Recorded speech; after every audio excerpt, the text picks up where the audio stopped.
I'm Dr. John Gartner. And I'm Dr. Harry Segal. And welcome to another session of Shrinking Trump.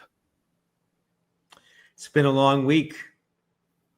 You're walking up the stairs to your therapist's office. The door is open.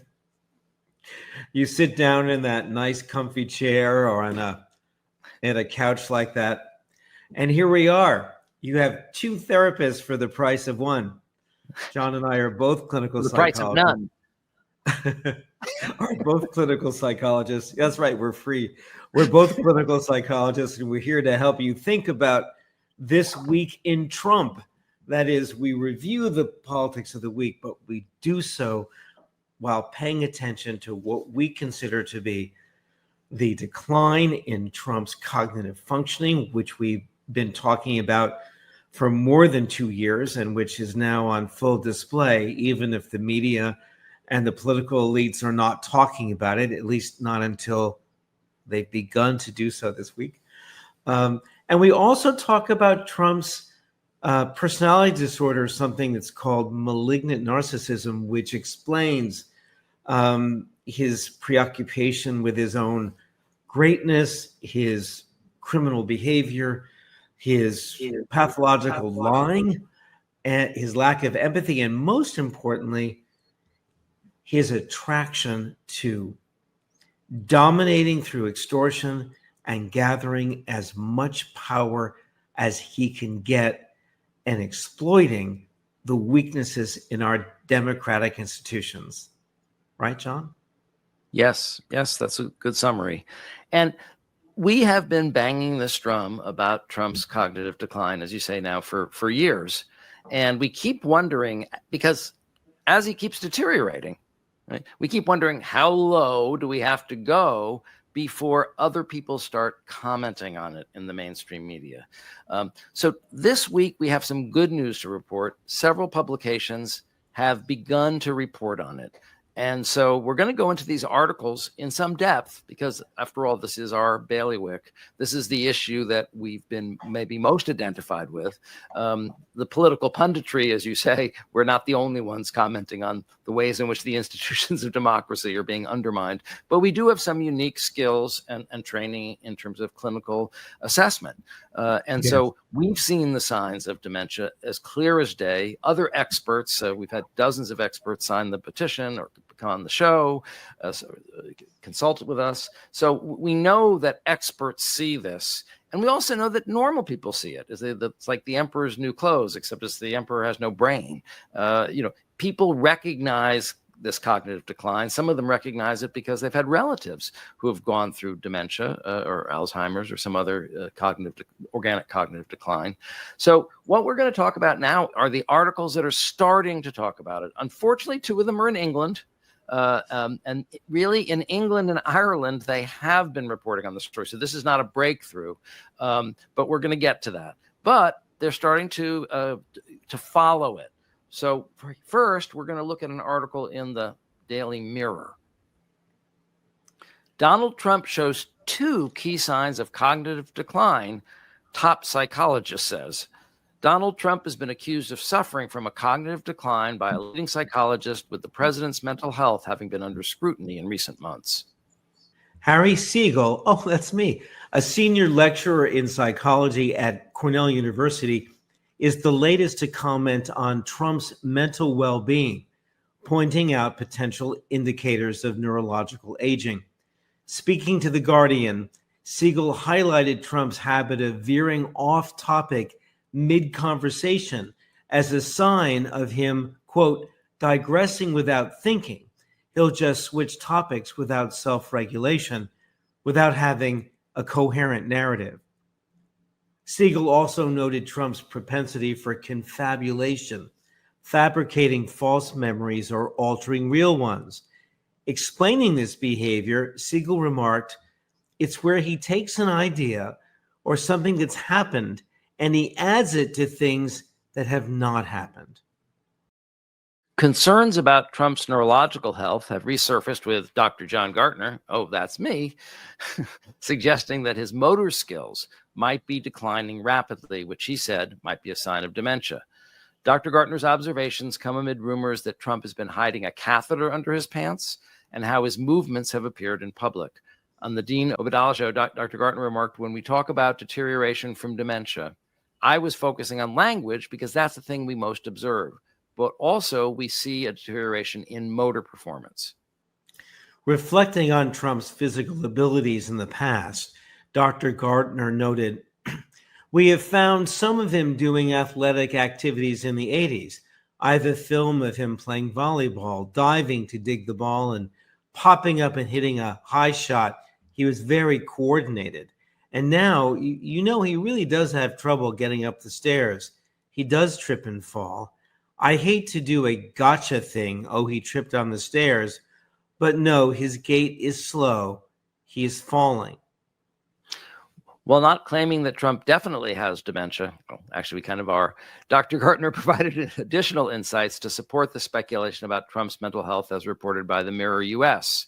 He added, the other thing that's actually even more diagnostic, and I had a neurologist point this out, and then several neurologists confirmed it, if you watch the way he walks, he has what they call a leg swing, where his right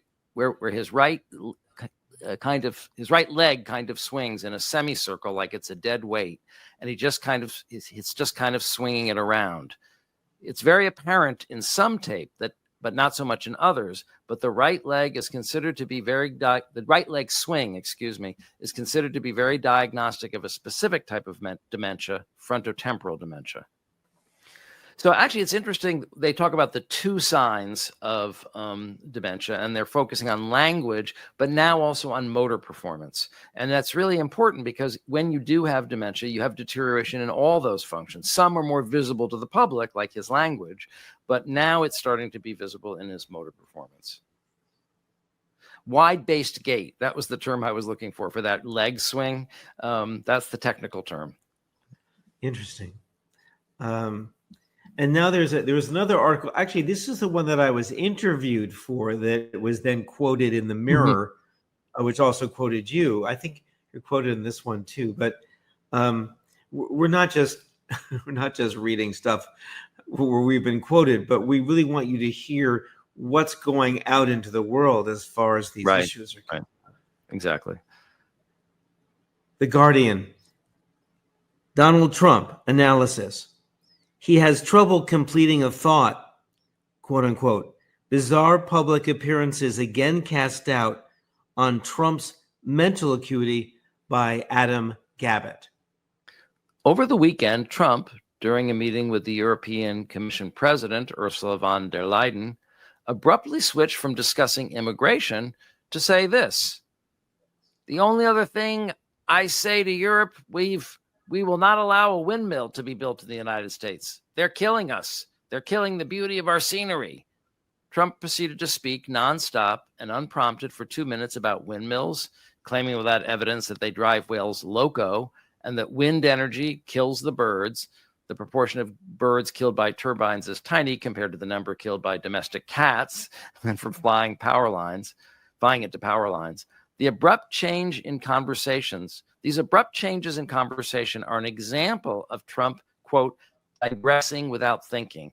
He'll just switch topics without self-regulation, without having a coherent narrative, said Harry Segal, a senior lecturer in the psychology department at Cornell University and in the psychiatry department at Weill Cornell College. Formerly at Weill Cornell. I'm only at Cornell University these days because of an awareness meeting. Segal said another characteristic of Trump's questionable mental acuity is confabulation.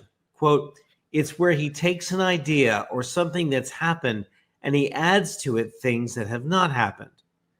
A high-profile example came in mid-July when Trump claimed his uncle, the late Professor John Trump, had taught Ted Kaczynski, better known as the Unabomber, at MIT. The story makes no sense whatsoever, but it's told in a very warm, reflective way, as if he's remembering it, Segal said. This level of thinking really has been deteriorating. Oh, actually, I should do this one. So one thing that I like about this, they did for this article, was they gave some examples of this crazy stream of consciousness that you really only can tell with long quotes. So if you don't mind, I'll do my rendition of this verbatim quote. I got rid of just one. I got rid of the other night. You buy a house. They have a faucet in the house, Joe, and the faucet, the water doesn't come out. They have a restrictor. You can't. In areas where you have so much water, they don't know what to do with it. You have a shower head. The shower doesn't, think it's not working. It is working. The water's dripping out, and that's no good for me. I like this hair lace, and I like that hair nice and wet. Takes you, you have to stand in the shower for 20 minutes before you get the soap out of your hair. And I put a thing, and it sounds funny, but it's really not. It's horrible. And when you wash your hands, you turn on the faucet, no water comes out. You're washing whole, water barely comes out of it. It's ridiculous. This was done by very crazy people, and I wrote it all off, and I got it approved in Congress, so they just can't change it. Any fair-minded mental health expert would be very worried about Donald Trump's performance. Richard A. Friedman, a professor of clinical psychiatry and the director of psychopharmacology clinic at Weill Cornell Medical College, wrote in The Atlantic after a stumbling performance from Trump in his debate against Kamala Harris last September. He added, quote, if a patient presented to me with a verbal incoherence, tangential thinking, and repetitive speech that Trump now regularly demonstrates, I would almost certainly refer them for a rigorous neuropsychiatric evaluation to rule out a cognitive illness. What we see are the classic signs of dementia, which is a gross deterioration from someone's baseline functioning. John Gartner, a psychologist and author who spent 20 years as an assistant professor of psychiatry at Johns Hopkins University Medical School, said in June. If you go back and look at films from the 1980s, Trump was actually articulate. He was still a jerk, but he was able to express himself in polished paragraphs, and now he really has trouble completing a thought, and that is a huge deterioration. Gartner, who during Trump's first term co-founded Duty to Warn, a group of mental health professionals who believed Trump had the personality disorder malignant narcissism, warned, quote, I predicted before the election that he would fall off a cognitive cliff before the end of his term. And at the rate he is deteriorating, we'll see. But the point is, it's going to get worse. That's my prediction. It's really hard to be wrong making a prediction that someone with dementia is going to get worse. That's like predicting in the summertime that the weather is going to get colder. I agreed. I just want to point something out, which is that when John and I were just starting this show a year ago, April, and I appreciate being called a top psychologist, but I'm not. I'm a clinical psychologist. I've published some things. I teach at Cornell, but I'm not a top psychologist. But I had an interview with David Pakman comparing Trump's cognitive decline with Biden's, what we saw at the time as Biden's sort of natural aging. And the interview ultimately got 1.5 million views. And Newsweek, the remains of Newsweek, published excerpts from it, and that got 1 million views. It was my 15 seconds of fame. But what's surprising me about what just happened last week with the Guardian piece, it's happening all over again. It's as if the media forgot about it. And now it's like, hey, there's a psychologist. He's a top psychologist. And he's pointing out, and then there's that guy Gartner, who's even more of a top psychologist. And they're saying he's got dementia. Well, we've been saying it for 2 years. Right. But it's as if the culture is forgotten. And now they're starting to remember, now that he's even more dangerous and has a full grasp on power. Right. I mean, we had to fight and fight and fight to get that story into the mainstream media when it would have made a difference before the election. But you've pointed out that once he was elected, they just erased all that. It's like we're starting from square one. And now because we've desensitized like the boiling frog to his cognitive disability, we're just kind of rolling with it. It's sort of like the Emperor's New Clothes, except in the Emperor's New Clothes, one child says he's naked and then was, oh, I thought it was just me. But here we keep saying it and people keep acting as if they're not seeing it. But here's the thing that was really, in my mind, a bigger breakthrough, because this is an important American publication called The Hill. And actually, this author is actually a Republican writing about Trump's cognitive decline. Trump's mental decline is undeniable. So what now? By Chris Truex. What Trump is doing now is something different. Confabulation is sometimes called honest lying because the person doing it genuinely believes what he's saying, even if it is obviously and patently false. A person confabulates when they're telling completely invented stories that don't provide them any particular tangible benefit. In other words, it's not like lying to try to get out of a speeding ticket. Confabulation isn't misremembering a date or forgetting something. The mistakes of memory we are all subject to become confabulation when people remember false information in vivid detail so vivid and complete that people who don't know otherwise often believe what they are hearing is true. In older people, confabulation is one of the clearest early signs of dementia. The day you witness someone confabulate is often the day you are forced to admit to yourself that a beloved parent needs help and that all the little slips and oddities you've been seeing can no longer be rationalized away. For Trump, the day we could no longer pretend everything is fine came on July 15th when he told a lengthy story about his uncle, John Trump, who he claimed taught at MIT and had 3 degrees in, quote, nuclear, chemical, and math. His uncle, according to Trump, once told him how he had taught Ted Kaczynski, the Unabomber, and how very smart Kaczynski was. Trump's uncle was indeed a professor at MIT, but everything else in this story is pure confabulation. Trump's uncle did not have degrees in, quote, nuclear, chemical, and math. He had degrees in electrical engineering and physics. And Kaczynski didn't go to MIT at all. He went to Harvard. But most telling of all is it's categorically impossible for Trump's uncle to have told him any such story. Kaczynski became publicly known as the Unabomber when he was arrested in 1996. Trump's uncle, the MIT professor, died in 1985. In other words, Trump's uncle could not have told him the story because there was literally no story to tell during his lifetime.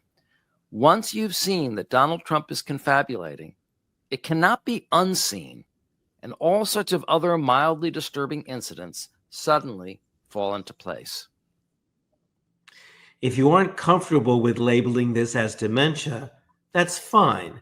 But there's no question that the president, the man tasked with making critical life and death decisions for both the country and the world, is struggling with mathematical concepts, has vivid memories, quote unquote, that aren't rooted in reality, and has an increasingly foggy grasp of past events that did happen.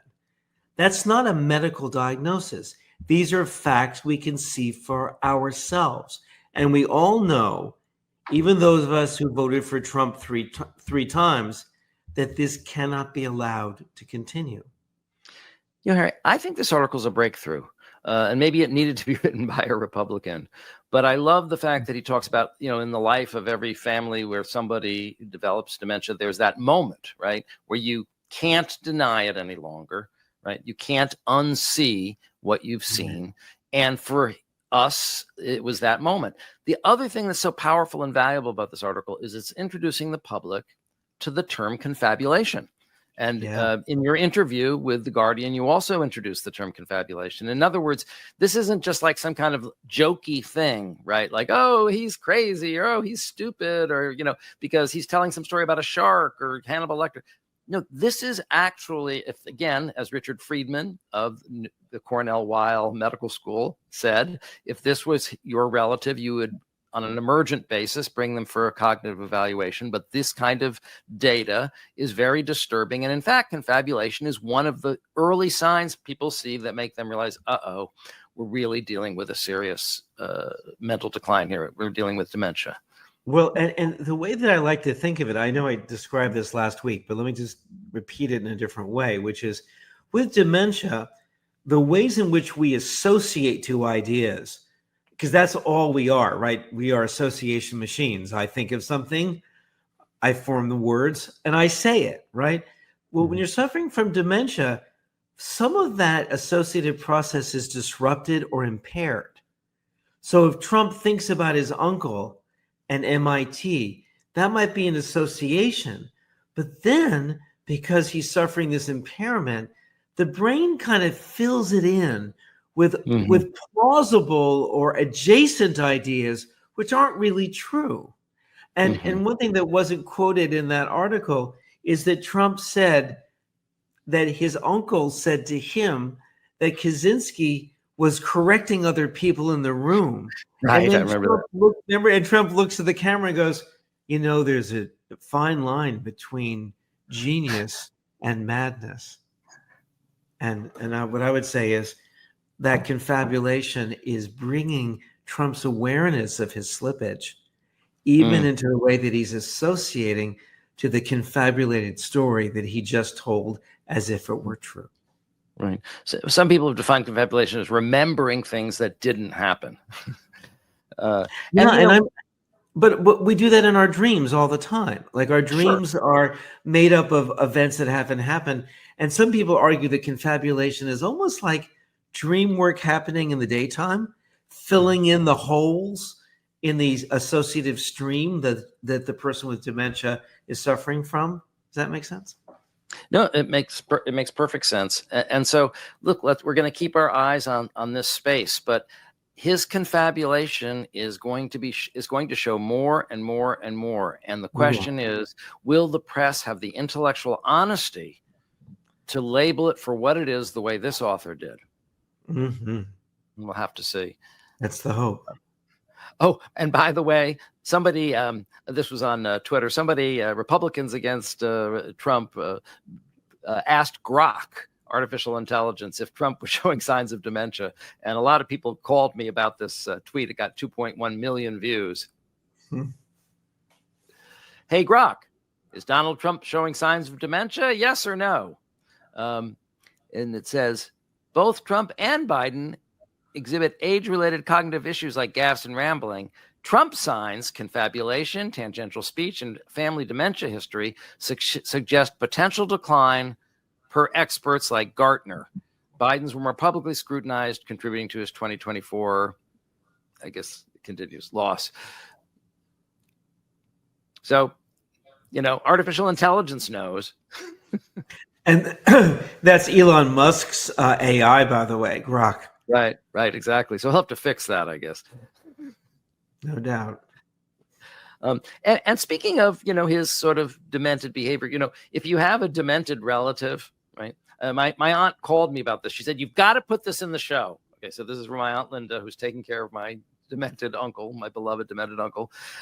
She says, the last thing you want to see is them wandering on the roof or into the street. So that's true. A very cognitively troubled Donald Trump was wandering on top of the White House roof this morning, making weird hand gestures and yelling to the press, anything I do is financed by me. More ways to spend my money. I'm paying for everything. Here's what happened. Let me just show you the clip. On the roof of the White House, he's taking questions, or he was just a few moments ago. Let's listen in, please. Looking good, Peter. Are you going to build up there?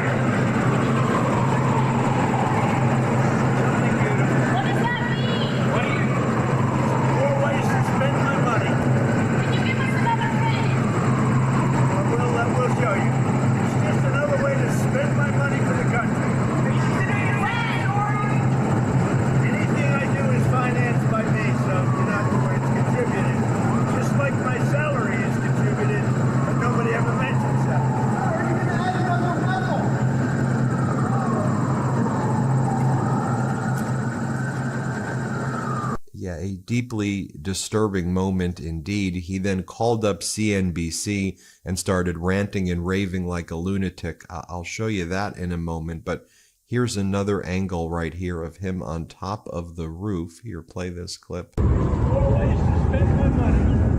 Can you give us another hint? I will show you. It's just another way to spend my money for the country.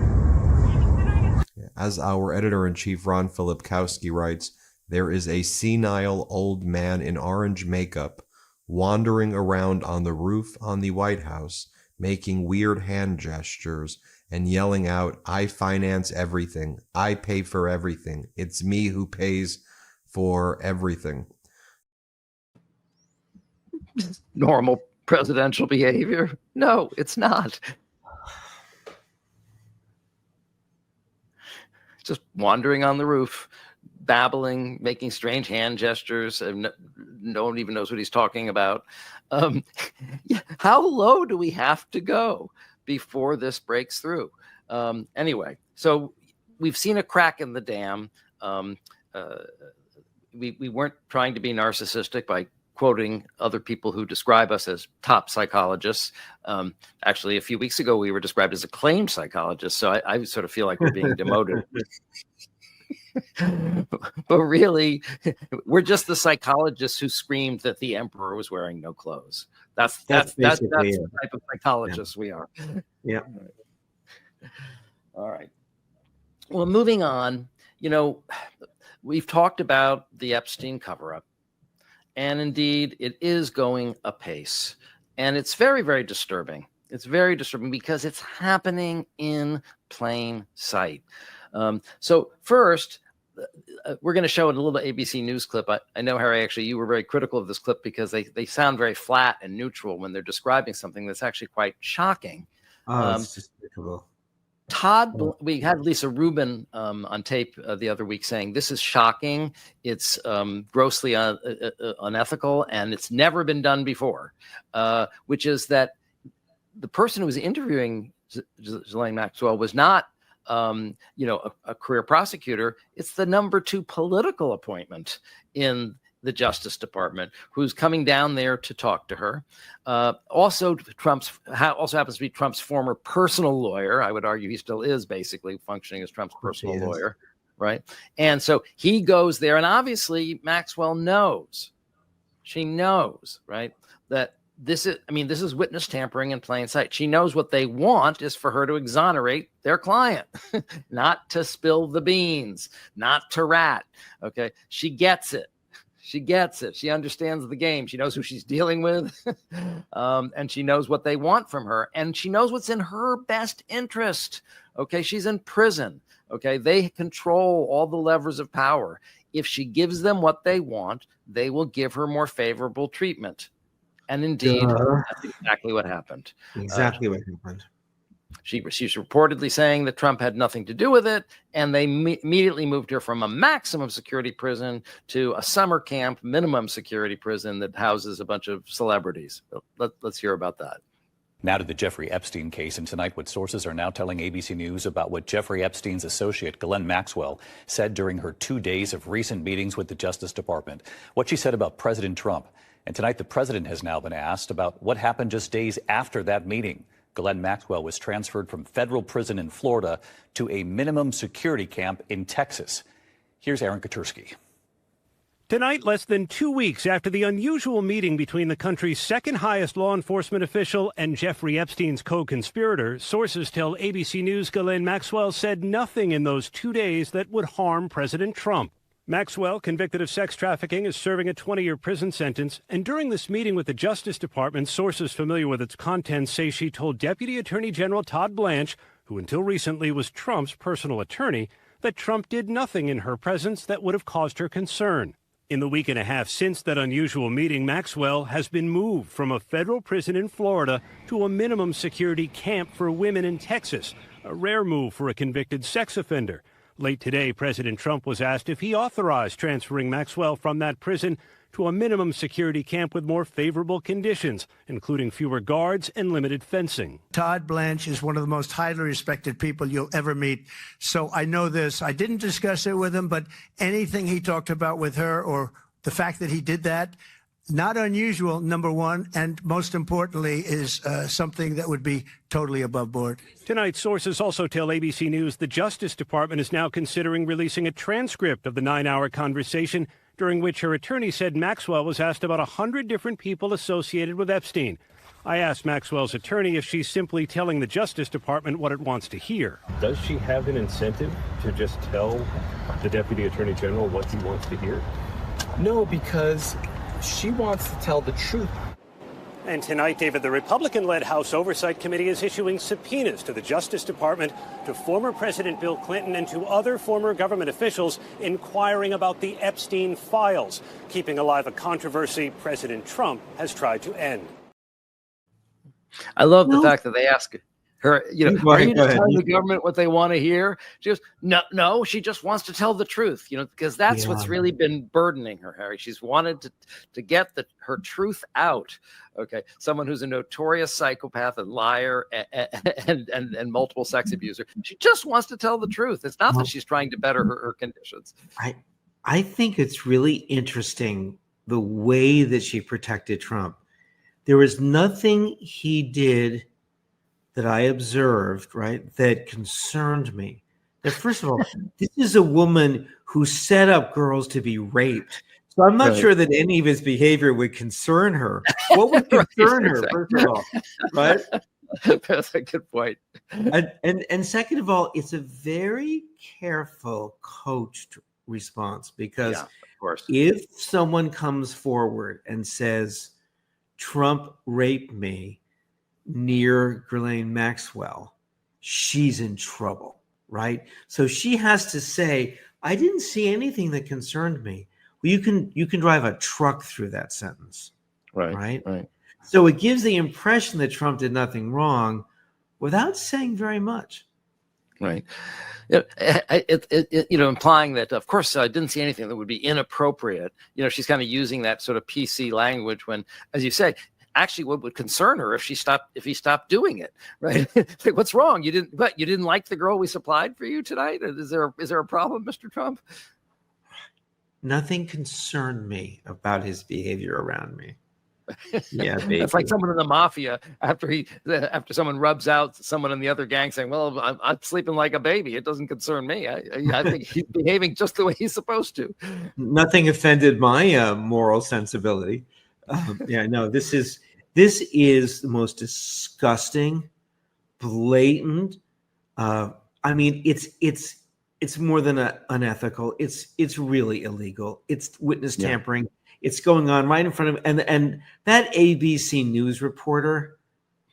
How does he sleep at night? That was that new news anchor on ABC. That was a real piece of crappy journalism. Mm-hmm. It was weak, incredibly weak. They lay out the story sort of like he who has ears, let him hear, like you see between the lines, like so-and-so used to be his former lawyer. I mean, so it's there kind of, but it's also almost entre nous, as they're speaking, right? And then one little language, isn't he just telling the government what they want to hear? No. Okay, enough of that. He just wants nonsense to unburden. Of course. Right. So it's witness tampering, it's bribery, it's obstruction of justice, in plain sight, and it's disturbing. Here's another way in which they're working together to contain the Epstein scandal that is grossly unethical and in plain sight. Top Trump officials will discuss Epstein's strategy at Wednesday dinner hosted by Vance. Top Trump administration officials will gather at the vice president's residence Wednesday evening as they continue to weigh whether to publish an audio recording and transcript of Deputy Attorney General Todd Blanche's recent conversation with Jeffrey Epstein and accomplice Ghislaine Maxwell. The administration's handling of the Epstein case, as well as the need to craft a unified response, is expected to be a main focus of the dinner, three sources familiar with the meeting told CNN. The meeting will include White House Chief of Staff Susie Wiles, Vice President J.D. Vance, Attorney General Pam Bondi, FBI Director Kash Patel, and Blanche. Now, remember when the whole idea was that there should be a separation between the Department of Justice and the White House, and that they shouldn't be coordinating their stories or planning their strategy together around prosecutions and investigations? I mean, I'm old enough to remember, and this is going to be another one of my rants about Democrats who lost us the Republic. Remember when Bill Clinton sort of more or less accidentally bumped into Loretta Lynch on the tarmac of a private airport? I guess this is the rich person's equivalent of bumping into someone on the street. You know, they each were taking private jets and they landed at the same time. Well, people were all up in arms. Oh, is Bill Clinton going to try to influence Loretta Lynch's, investigation of Hillary's emails? And again, going high, Loretta Lynch said, well, to be above any suspicion. And they just met, okay, and talked. We don't even know if they talked about the case or if Bill Clinton brought it up. But even if he did, I'm sure she would have said, Bill, I can't speak to that, whatever.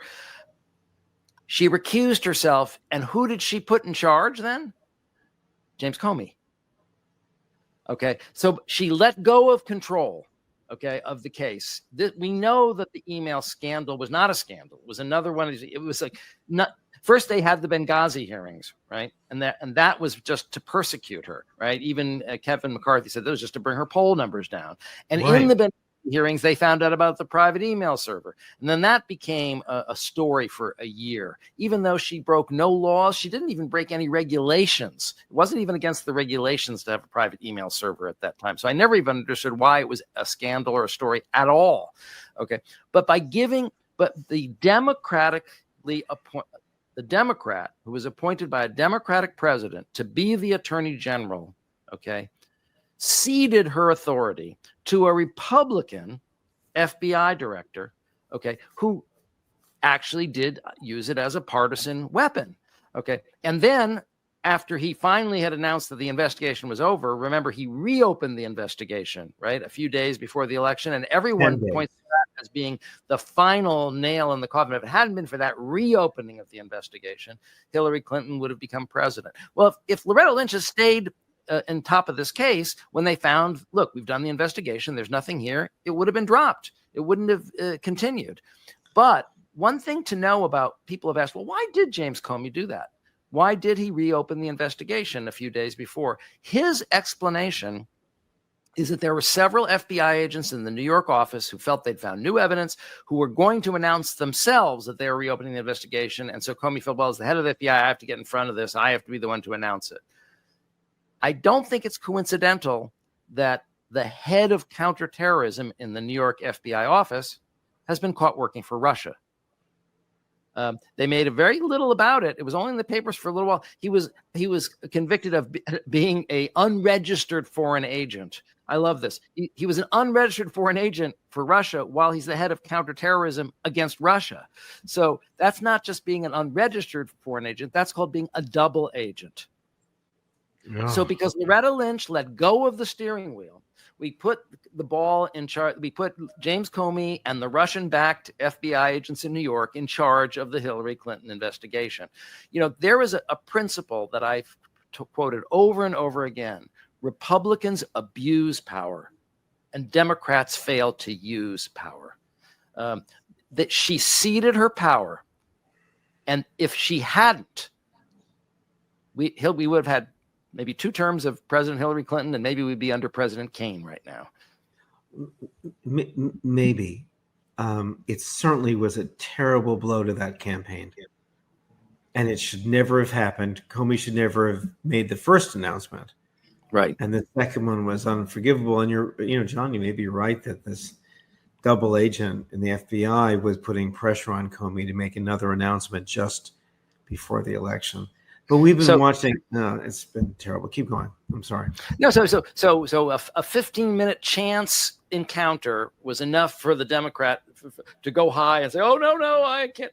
Okay, but meanwhile, Trump's attorney general, they're huddling, about how they can queer this investigation, right? To exonerate Trump. So Now, remember last week we showed a tape of Trump seeming kind of disorganized, and people were asking about Epstein, and he said, Epstein, you should look at Obama. Obama stole the election. And he said that from now on, when anyone asks anything inappropriate, we're just going to say Obama stole the election. He kind of said the quiet part out loud, that's the strategy. And you and I were laughing our heads off. That's ridiculous. That's not going to fly. No one's going to fall for that.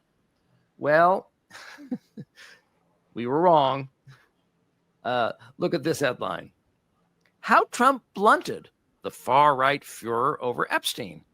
President Donald Trump remains under pressure from his base to deliver transparency in the Epstein case, but a review signals that he found success in trying to change the subject. And here is a graph, for those of you who are just listening, about how often a topic is mentioned. And so the discussion of Epstein versus Obama in posts or podcasts by right-wing influencers and politicians. So Epstein is very high on the graph, but Obama is very low. And then all of a sudden on July, it looks like about 20th, discussion of Epstein goes down and discussion of Obama goes up. So it actually worked to some extent. Well, to some extent, and even that headline says that the issue still remains about Epstein for the base, but that Trump was able to get them to post about Obama. But this Wednesday night confab session, this is a non-demented confab session, but also the Maxwell being put in a cozy little phony prison is actually getting a lot of response from the base. And yesterday, before the Wednesday night meeting, I wish we knew what had happened, but we'll find out eventually, I guess. Trump had a tantrum about it in the morning. He said it was bullshit. He started to swear, and it made the evening news. So it's not, I don't know if it's, well, Chuck Todd would say it's not going to bring Trump down, but it's not going away yet either. And I'm hoping it will. Right. But here's one of the reasons this kind of bizarre non sequitur can be effective. Right. One is that it's being repeated in the right-wing media. But now, remember, Harry, we're tightly consolidating and coordinating and colluding. Okay, we're colluding within the government, right, between the political branch and the legal branch. So, of course, if the message is Obama stole the election, well, that's the kind of thing you'd want to investigate, right? Attorney General Bondi orders prosecutors to start grand jury probe into Obama officials over the Russia investigation. There you go. This has all been looked at by Trump and a special prosecutor. I mean, this is just right. It's just a bad faith gesture, of course. Right. Right. Exactly. We'll see. We'll see. It's not going anywhere. It's not going anywhere. But this is the kind of thing that can dominate the news cycle, right? So then we'll be talking about the Obama probe, right, rather than talking about the quid pro quo with Maxwell. So it's scary. Yeah. It's scary that these things are being coordinated. The messaging and the criminal prosecutions are part of one unified effort. Yeah. And there's, we don't even have time to report on all the things that happened, but I just, in this category of unfair prosecutions, I want to point out that Judge Boasberg, the one who ordered them to not fly the plane of immigrants to El Salvador, and then said that he was going to consider holding them in contempt because they did it anyway against his order. Well, they are now filing ethics charges against Judge Boasberg for criticizing Donald Trump because he said something at some kind of a speech. I don't remember exactly what he said. It was more in the principle of the executive branch needs to follow, judicial orders. So instead of punishing the person who really should be held in contempt of court, they're punishing the court. They're punishing the person, the judge. So just as another example, I didn't have time to add that article, but I just wanted to throw that in there. They'll go after anybody. Yeah. It's not justified. It's unethical. It's dishonest, and it's effective. Right. In some cases. Right.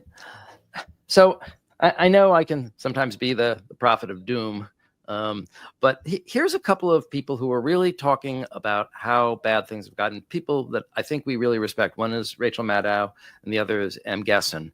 I think they're really showing us taking a step back and helping us to understand what's happening to our civil society. We have crossed a line. We are in a place we did not want to be, but we are there. The thing we were all warning about for the last few years is not coming, it is here. We are in it. This is what it likes, it turns out. This is what it's like, right?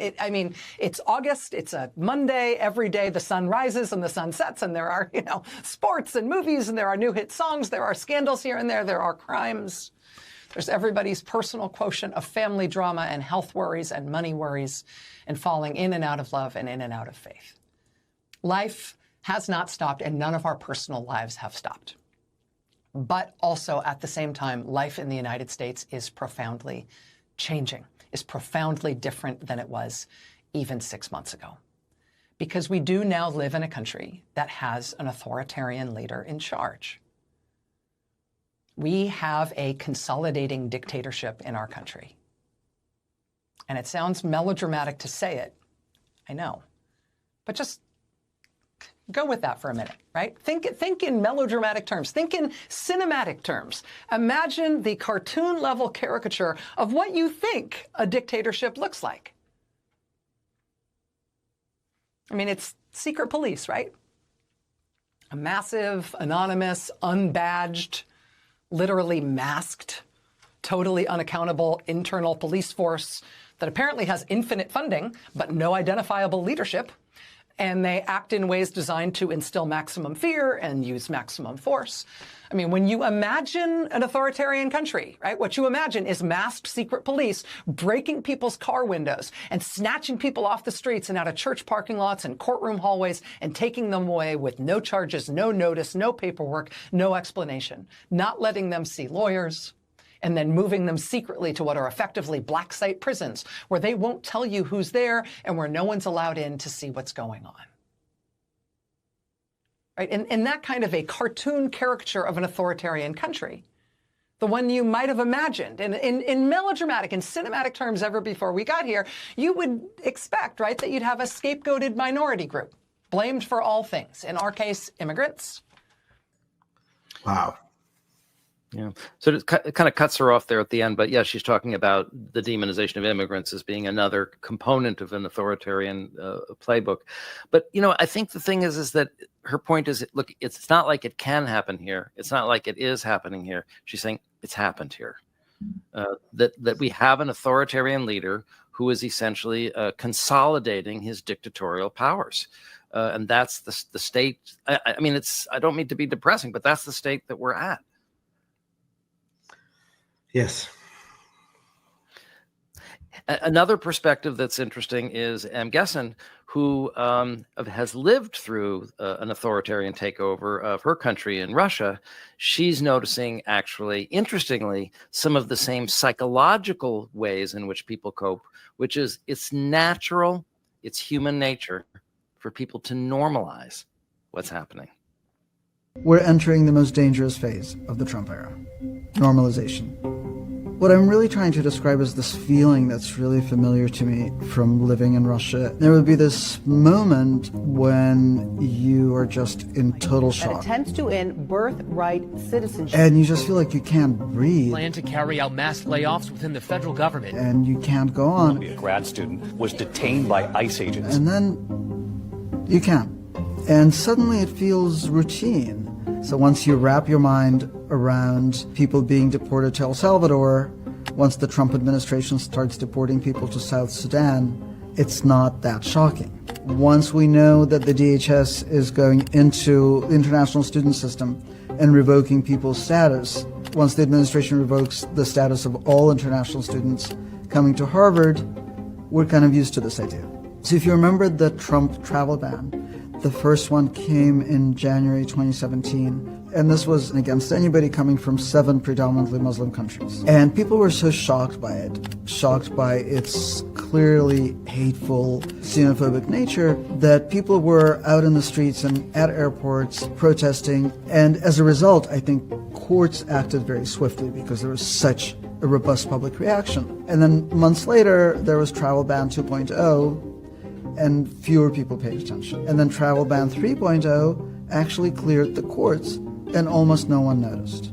And now the Trump administration is preparing another travel ban. Blocking people from 12 countries. It also restricts travel from 7 additional countries. And I don't think anybody is really paying attention. So I think humans are stability-seeking creatures. I think we look for signs that things are okay, and we grasp onto those signs. A federal judge has temporarily blocked the Trump administration's effort to ban international student has been students. released from federal immigration custody. So we look at that and we think, well, it's bad, but it's not as bad as it was yesterday. And that is natural, but it's also self-deceiving, because these little steps back do not change the vector of action, and they don't change the nature of the threat.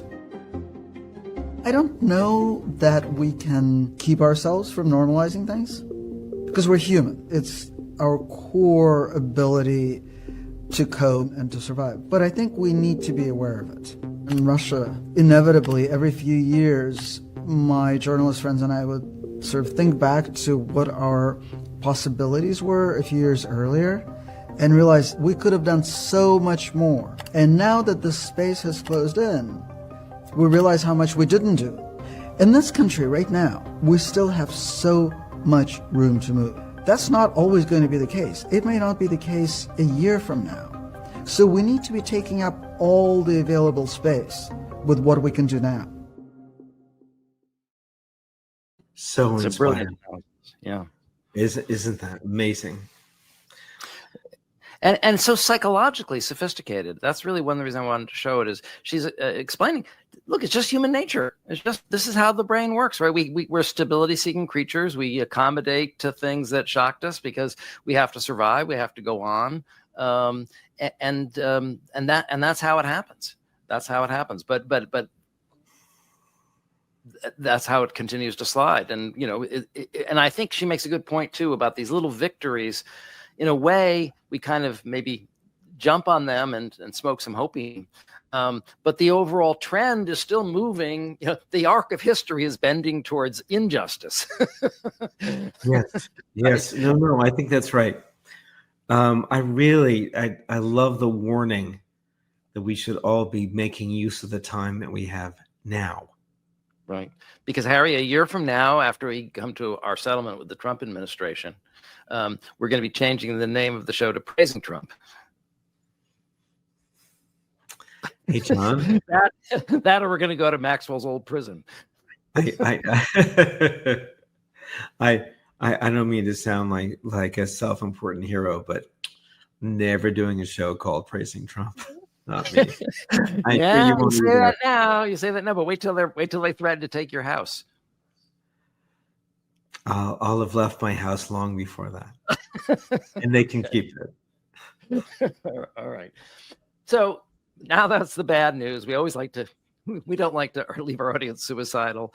So we also do look for the signs of resistance and hope and good news, and they are there, and they're there. As Gesson points out, there is still room for us to move. So the title of this sequence is "The People Hate Him." I just want to point out that America hates Trump. The majority of Americans actually hate him, and he's getting less and less popular. It's amazing to watch. Right. So I want to show you. I know we hate it when we show footage of Trump bragging about his poll numbers, but not just bragging about his poll numbers, bragging about the poll numbers that a specific statistician on CNN reported that he claims are just the highest ever. Well, let's hear that. Those, I have the best poll numbers I've ever had. Among I Republicans. have poll numbers where I'm 71%. I have the best poll numbers. Look, those are among Republicans. No. Among Republicans, I'm at 94 and 95%. No, I'm talking about generally. I have the. Let me put it this way: there was a gentleman on Harry Emden yesterday on CNN, and he went crazy over how well Trump was doing. Now, you don't put that on because I think CBS is a shade Actually, CNN's a shade better than NBC. I think NBC is probably the worst of them all. But if you check CNN tomorrow, watch Harry Emden, and you'll see about the numbers. But that's okay. We have to defend ourselves. So this guy, Harry Emden, just couldn't believe how high his numbers were. I mean, he was just shocked. He was just amazed at how incredibly high his poll numbers are. I've never seen numbers like this. Well, actually, for those of you who watch our show regularly, we actually showed a clip of that statistician talking about Trump's poll numbers, and he said literally the exact opposite. The exact opposite. The exact opposite. So we want to show you that tape again, if you don't mind, just to illustrate just how opposite, just how opposite it was. We are standing by for the president to depart the White House. One would think he will face questions about all the Jeffrey Epstein developments. They have cast a shadow a bit the last few weeks over the administration. But this morning, the president kind of faces a different problem among a key voting group. CNN's chief data analyst, Harry Enton, is with us this morning. What group are we talking about, Harry? We are talking about independents, Mr. Berman. And I will say this is the biggest warning sign, the biggest danger sign for President Trump in his second term so far. Why is that? Because it does not appear that there is a bottom to which Donald's support can't fall to. What are we talking about? Trump's net approval rating with independents. You know, there was all this hubbub about Gallup that came out this past week. You see, back in January, it was minus 2 points. Now it's minus 35 points. But what's important here is Gallup is largely matching the average. Back in January, in the average, Trump's net approval rating with independents was minus 3. Look at where it's fallen to now, minus 29 points. That is a drop of over 25 points with the key part of the electorate. If you're not winning among independents, you're probably not winning overall. And when your net approval rating's minus 29 points, you're definitely not winning overall when you're that low with independents. It's just the size of the drop. It's staggering. It's huge. Okay, so how does this compare historically? Yeah, you know, we were talking about Trump's overall approval rating, that it was the second worst overall. But we look among independents, it is the worst on record at this point. My goodness gracious, worst net approval ratings ever 6 months in among independents. Last time around, Trump broke the all-time record at minus 23 points. He is even lower than that now at minus 29 points. He has broken his own record for the worst on record. As I said at the beginning, there appears to be no fall, and Trump is certainly falling through that floor. So during the Biden administration, I think there was a lot of thinking that maybe enough focus wasn't being paid to the effect that inflation had on people's thinking. And it may very well be that inflation is playing a bigger role in opinions than we recognize. Yeah, so inflation in my mind was what cost Joe Biden the presidency more than any other factor, and it brought him down. But guess what? Donald Trump at this point, his net approval rating on inflation among independents, it's actually worse than Biden's was a year ago. Biden was way, way underwater at minus 38 points. But look at Trump and the average of polls on inflation.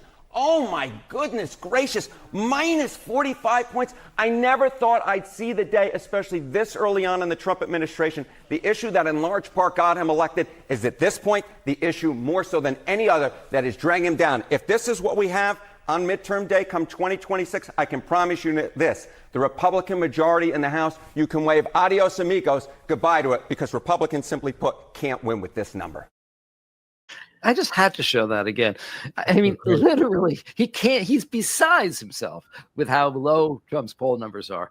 And Trump mispronouncing his name, calling it Emden instead of Enton, he said the opposite. He just couldn't believe how great my poll numbers are. So, I mean, look at the staggering level of lying. I mean, even though we've been following this liar for years, it's just, we're living in an opposite world, right? It's just everything is opposite speak.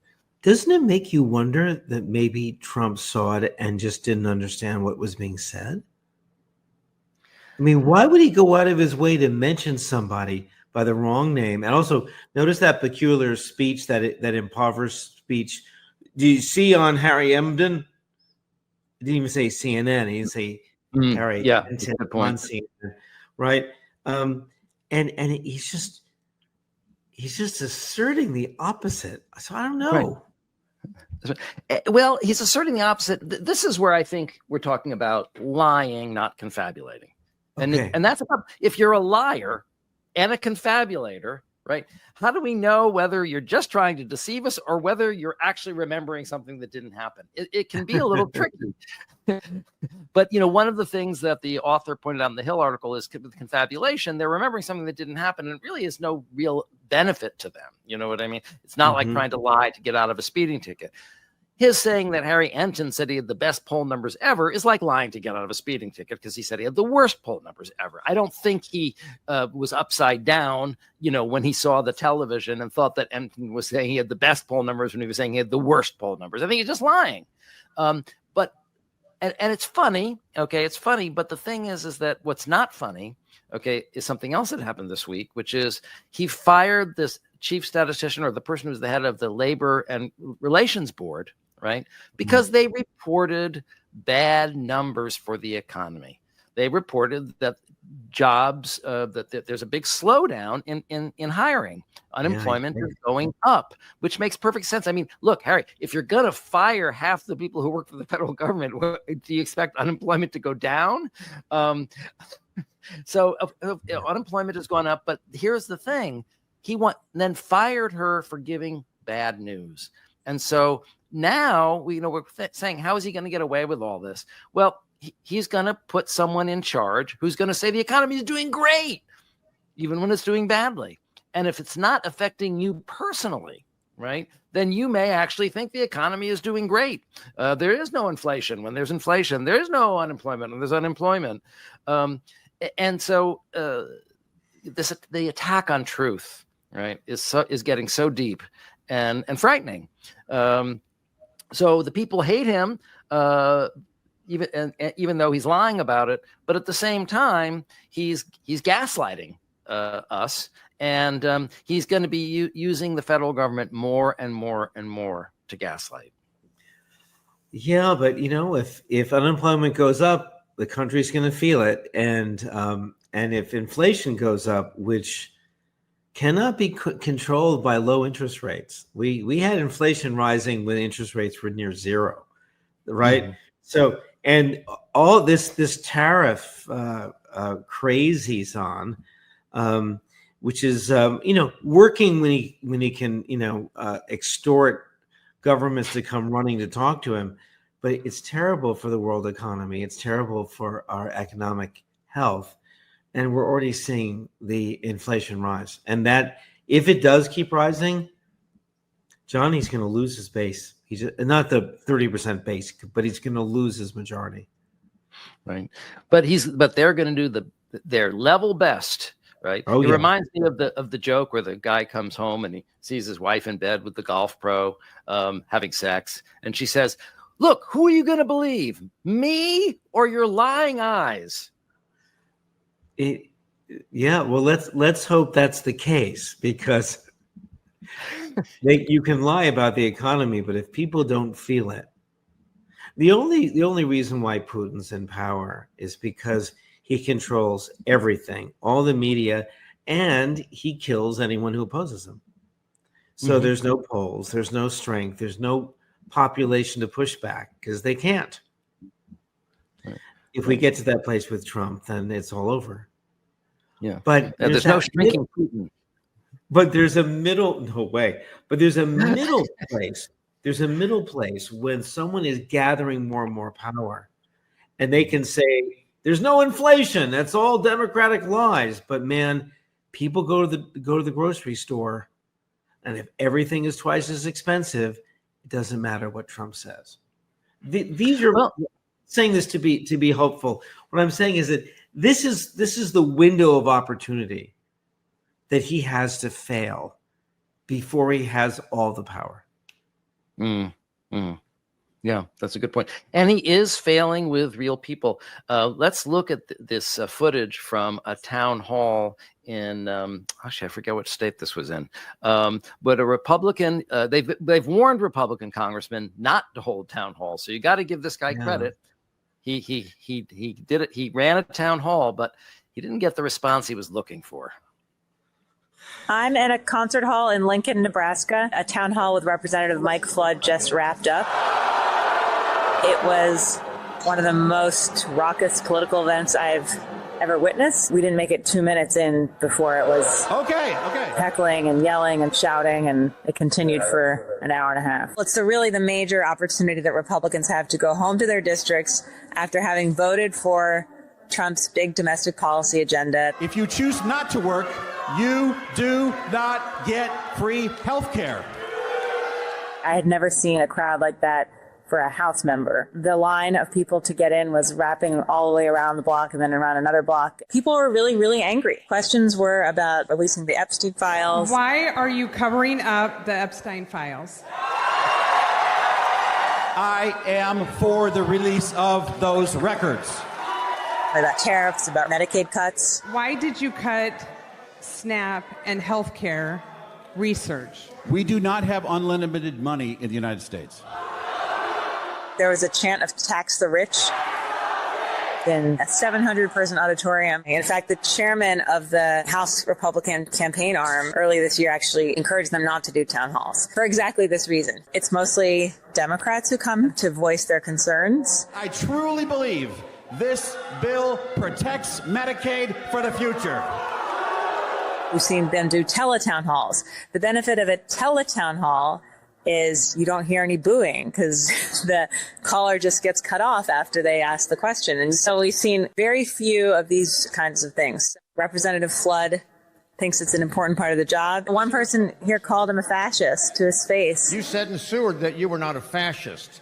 Your complicity says otherwise. And his retort was, fascists don't hold town halls with open question and answer series. So it gives him the ability to have that answered. And he claimed that he did convince some people. I don't think anyone really came away convinced, but I suppose it was an exercise in democracy. Thank you very much, and have a safe drive home.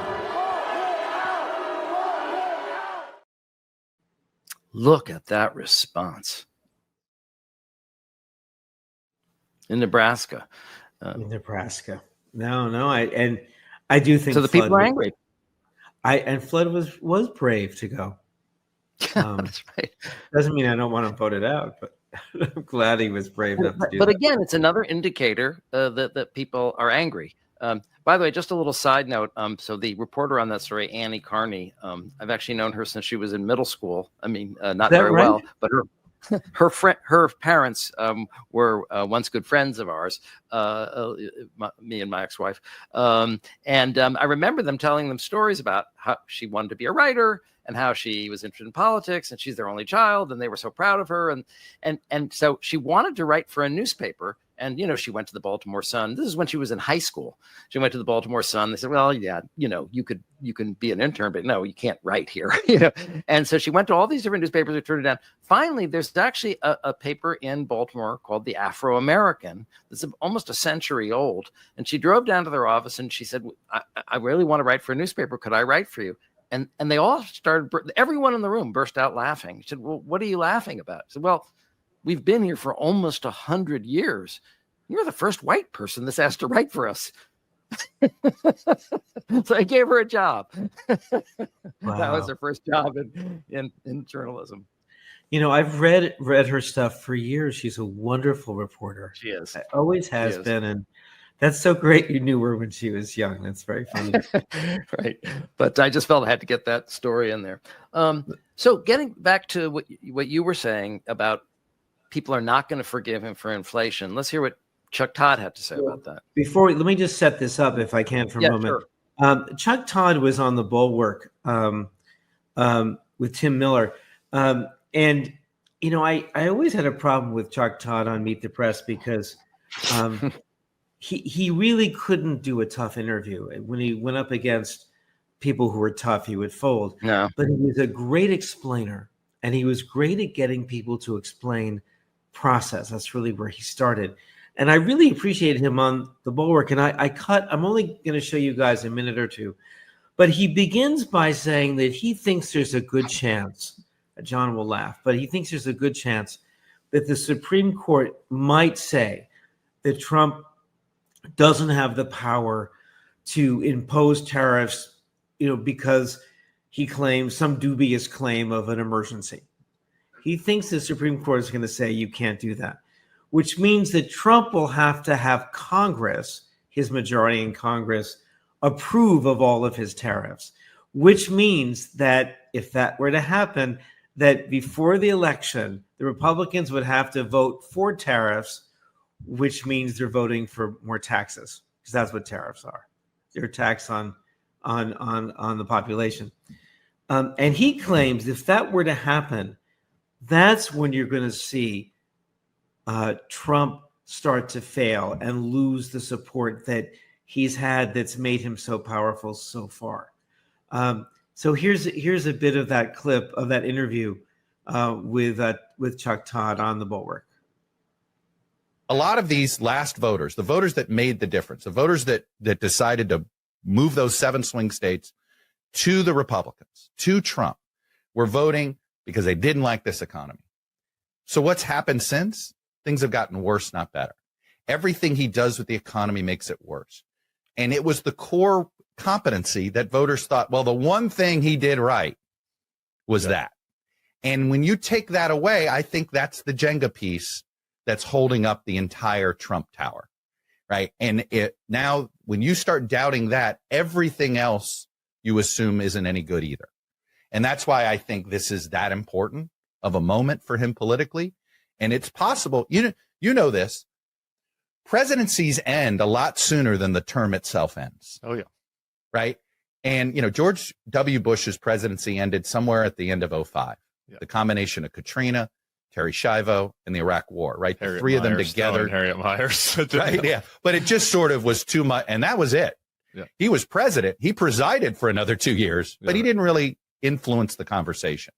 And this is the precarious moment. Maybe his best 2 years, though. But okay, all right. That's the point. All right. But you get my point on this. I know. And that's why I think this, it ain't Epstein that's going to take him down. It's not being able to manage, not being able to provide an economy with cheaper eggs. Yeah. Back to the price of eggs. The economy. It's the economy, stupid. It's always been true. Yeah, it's the economy, Demento. But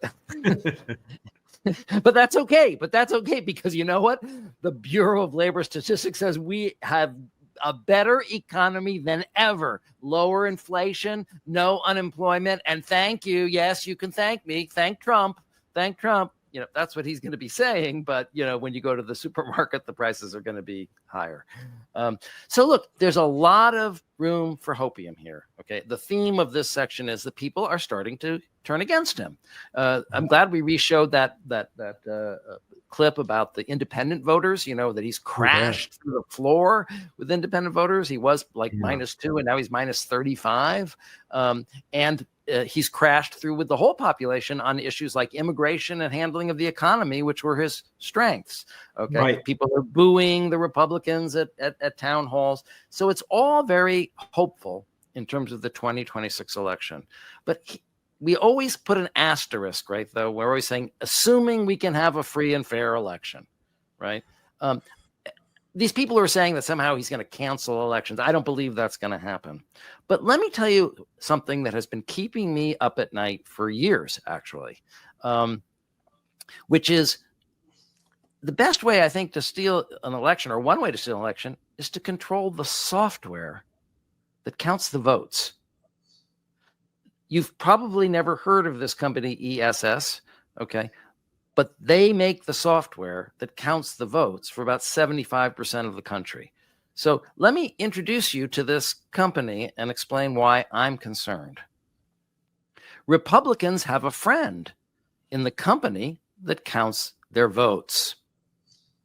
Owned by a private equity firm, ES&S has been elusive about identifying the people in its ownership. A number of ES&S executives and lobbyists have ties to top GOP election officials and politicians. The ES&S executive in charge of the security previously worked in the Trump administration as a government executive at Health and Human Services before leaving under a cloud. 40 of 50 states use ES&S to cast and count some of their votes. Of the 25 states Trump won, all but 3 partially or fully relied on ES&S machines. The states where Trump won that didn't use ES&S machines were Oklahoma, Louisiana, and Alaska. Kathy Rogers, ES&S's senior vice president for government affairs, landed at ES&S after controversy over her work as a Georgia state election official. She opposed legislation trying to ensure vote counts could be verified. In 2019, The New Yorker wrote about her action in, quote, How Voting Machine Lobbyists Undermined the Democratic Process. In 2006, a bill requiring a verifiable paper record of each ballot, introduced in the Georgia legislature at the urging of election integrity advocates, failed after the state's election director, Kathy Rogers, opposed it, the magazine reported. In December 2019, Democratic lawmakers sought answers from those top 3 voting machine vendors, which facilitate voting for over 90% of eligible voters in the United States. So, of course, she would be against paper ballots, right? Because she wants all the votes to be counted by this Republican-controlled software company. But Johnny, that article was from 2020, right? And Trump lost the 2020 election. And I still think it would be very difficult to have people fudging votes and it not get the word getting out. How do you keep all those people secret? And I also want to see to what degree ES&S is also involved in the 2026 election. So I don't think it's as dire as you say it might be, but it will still keep me up at night too. And here's the thing: if it were true, and I have no independent knowledge, obviously, but if it were true, how would we even know? I mean, it would be the quietest coup in history, right? I mean, we just wake up on election day and they report the results, and nobody's, in the old days they had election observers, right? The people who sort of standing around the polls, nothing, from each party to make sure nothing unkosher is going on. Nobody can watch software. Nobody can watch software count votes. No, that's true, but you'd have to keep absolutely everyone quiet in that company about what they were doing, and I think that would be a difficult thing to do. But listen. There's so many ways in which we might see this election hijacked by software, by intimidation, by court challenges. There's all kinds of things, and we have to be vigilant. Redistricting. All of them. Absolutely, we have to be really vigilant about everything because nothing is off the table as far as the Republicans go. There's nothing they won't do, and yet the larger of a margin that you win by, the harder it is to steal an election. Sure. Yeah. And listen, there's other anomalies. We've talked about them, about the unusual number of whatever they call them, half ballots where people don't vote for president. And, we can talk more about it. But the truth is we have a very limited window into what's happening. But we do know that they have made efforts in the past to get into that voting software, to get into those voting machines. So they're trying. And it is disturbing to me that this company that's clearly in the hands of Republican operatives, right, is the company that's counting the votes. I just find that very disturbing. Let's do a follow-up and see to what degree they were running these machines in 2024. Let's do a follow-up because if they did, it also might explain some other anomalies. Mm-hmm. Yeah, there you go. Well, we now have gotten to now that we've thoroughly depressed and demoralized our audience, this is the part of the show where we talk you off the ledge and look for some hopeful signs of resistance. And there are some, and they are admirable. First, I want to talk about the Democrats in the Texas legislature. One of the things that they're doing to try to stop, so Trump ordered Texas to redistrict, and this is not even the time of the year in the cycle where people redistrict, to gerrymander them a little more finely and see if they can squeeze out 5 more safe Republican seats. And so this actually is the second time this has happened. in order to deny them a quorum to vote on that gerrymandered map, the Democrats en masse have left the chamber and fled the state, so that they are denying the Republicans the ability to vote on it. This actually happened, I forget the year now, but it used to be in Texas that the Democrats and the Republicans had almost an equal number of seats, and the Republicans got like 2 extra seats, and they used that majority to force through a map that made them gave them like 4 or 5 seats. I'm blocking on the year now, but the same thing. They fled the state, and what ended the standoff was they found a few collaborators to bribe or to frighten. So they got 3 Democrats to come back, and because it was such a tiny difference between the Democrats and the Republicans in the chamber, that was it. Once 3 defected, the whole thing fell apart. I think they're a little more determined now, and they are, according to Trump and according to the John Cornyn, the FBI has been sent to look for them, to, I guess, apprehend them, arrest them for not being in their chamber. They're also threatening to take away their seats.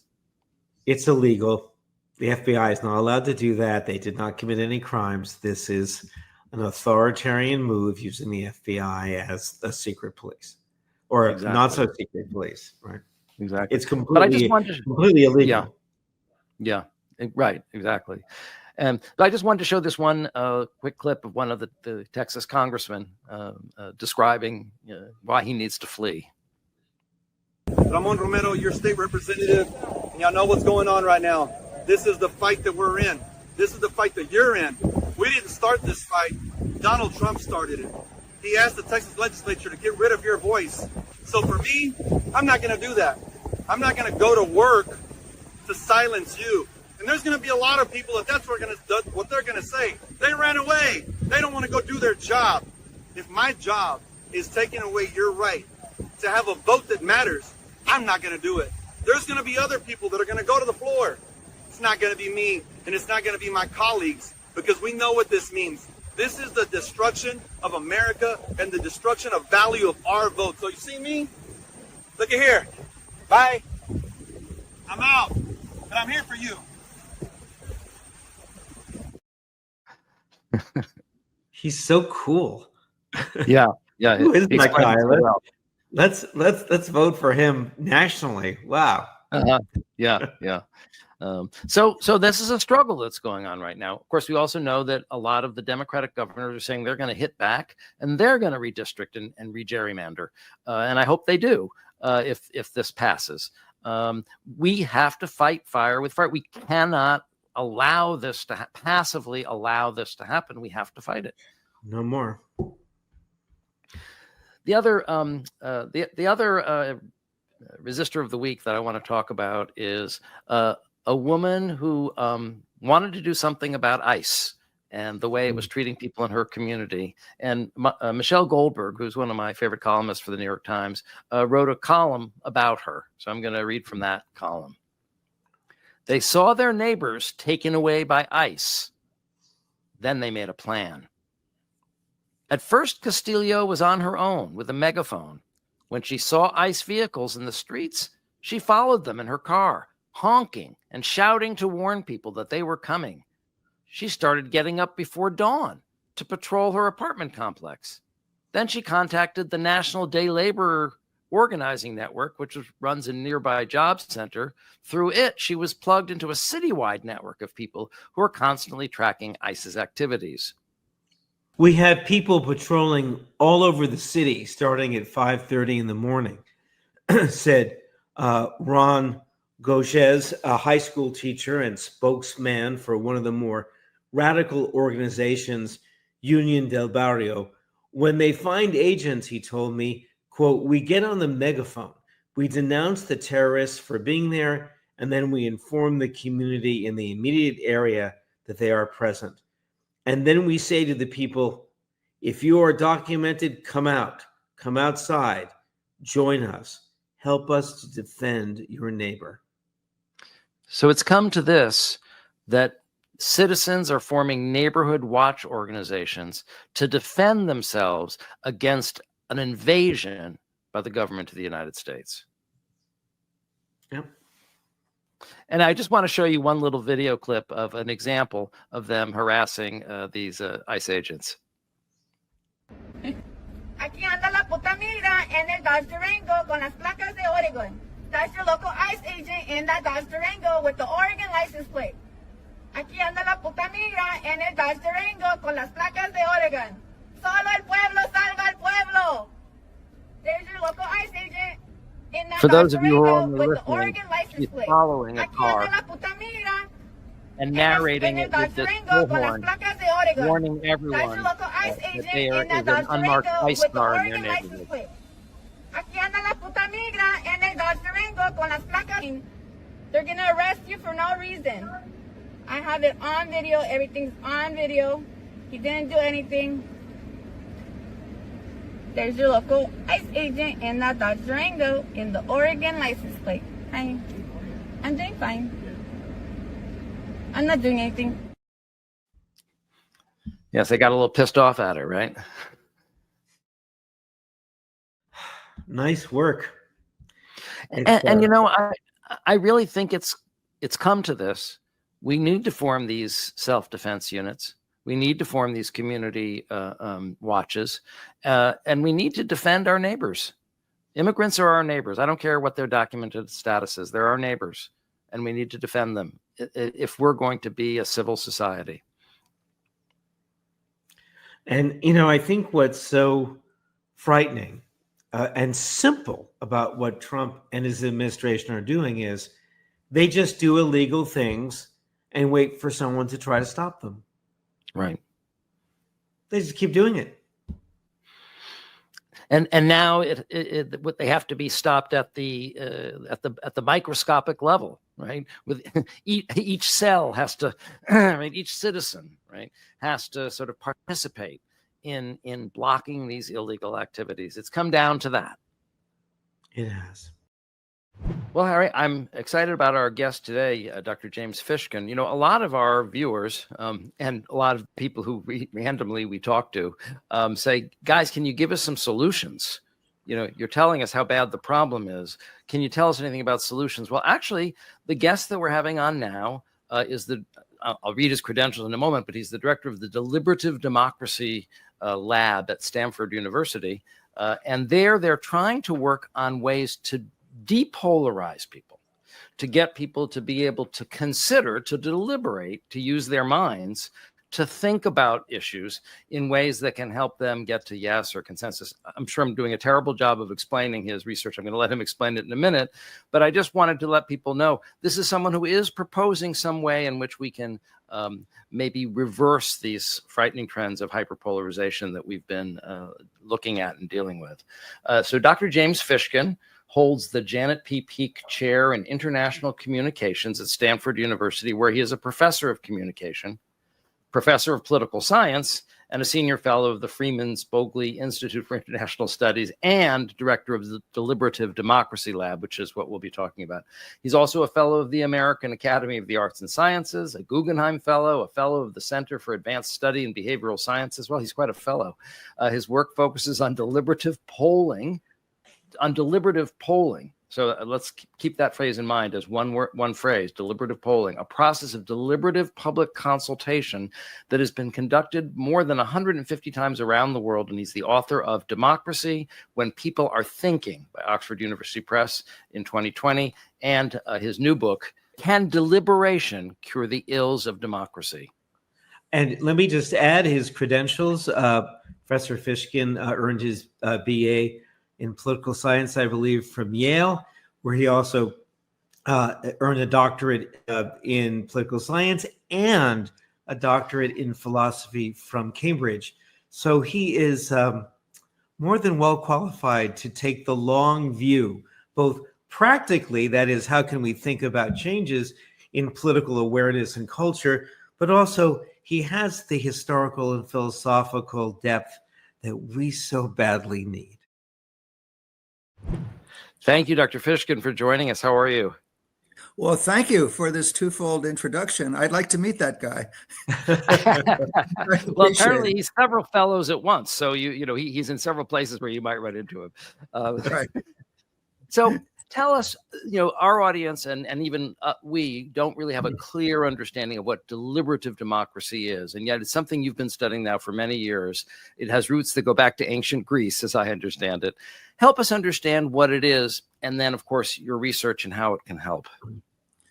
Well, the basic idea of deliberation, the root of the word is weighing, competing considerations, competing reasons for doing something or not doing something. And of course, that's what we would like citizens to do in a democracy. We'd like them to think about the issues, cast their votes accordingly. But we have a process, our democratic processes are designed so that most people, most of the time, are not paying much attention. And some people are paying a great deal of attention, but as our political communication system has dissolved into enclaves and filter bubbles and social media, people never actually come to terms with the other side of the argument. So there's nothing to weigh, and they move more and more extreme. And that's one of the root causes, I believe, of our increasing polarization. So I have a process which I began many years ago, but as the world has become more polarized, it's become more important in its implications. And it was basically designed to help to really solve 4 problems. Those are the ills of democracy in the title of my book. And the most important thing about the title of my book is the question mark, because my answer is to whether deliberation can cure the ills of democracy depends not on how well it works, but on how well we apply it. If we applied it systematically enough, I argue, based upon a number of controlled experiments, many of them in the US, but also around the world, we've done this on every inhabited continent, that we would get the kinds of results that speak to the deep difficulties our democracy and other democracies are now facing. I think you're making a very important general point that I get the audience is grasping now, which is if we can get people to think and process and hear, alternate information, get them to use their brains rather than to go sort of rapidly down a course of reflexive partisanship. The truth and thoughtfulness and thinking are on our side. We want people to think. Yes, and this is both true of facts and also the competing value-laden propositions that are the stuff of political debate.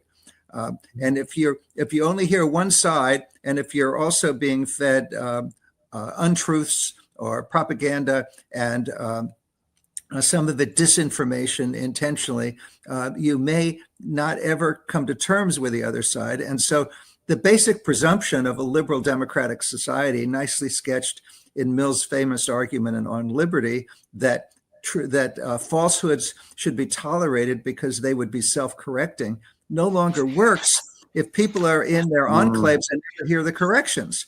So, but in the deliberative polling process, they with a certain kind of organized dialogue, people do move in dramatic ways, and this has been demonstrated over and over that on the most contentious issues, our divisions are not intractable or, as one political scientist wrote recently, calcified. In fact, everybody is quite movable in discussion. But if you just expose them to information, they may recoil and feel threatened and not process the information at all. But with enough discussion in a civil environment, the changes are dramatic. I read that in part of your work, Jim, which was that first step of simply exposing yourself to the other side, listening to Fox News. Actually, I think what you wrote was that it actually causes more of a reaction and will push you back to the place that you started.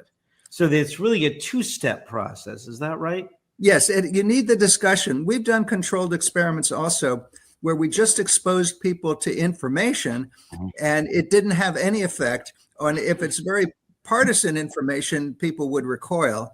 But if you have discussion to process it, moderated discussion with diverse others is sort of the magic elixir, which produces not only opinion changes that depolarize, but also greater mutual respect, greater engagement with public issues, a higher tendency to vote, and even a tendency to vote according to your considered judgments rather than just party tribalism.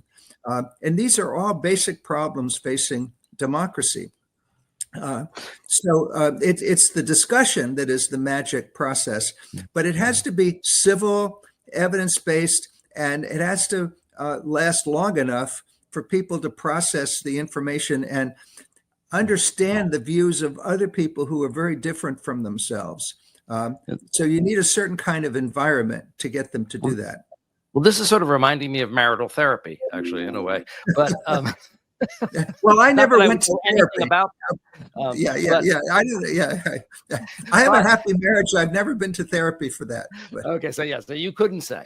I understand. But my question is, and this is the $64,000 question: how do we get people to engage in that kind of considered dialogue and respectful discussion?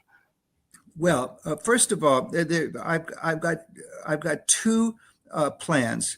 One, which I've implemented around the world now, and actually it's maybe 170 cases now of controlled experiments in various countries, where we have where we recruit with very good survey partners who both samples that deliberate and control groups that do not. And we know we have representative samples because they match up perfectly, almost perfectly, with the control groups who are just asked to answer a survey. They're not asked to spend a lot of time deliberating. And then they answer the same questionnaire weeks later when the process of recruitment and the whole experiment is over. So we've been able to recruit good samples, but we also have developed an online platform with computer scientists here at Stanford.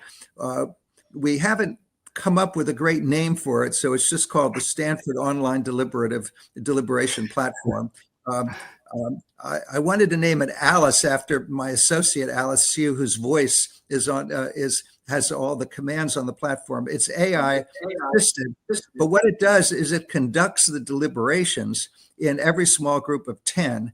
So, for example, when we did climate change with a national sample in the U.S., we had 1,000 people recruited, but they were divided automatically into diverse small groups of 10, so they could deliberate in depth.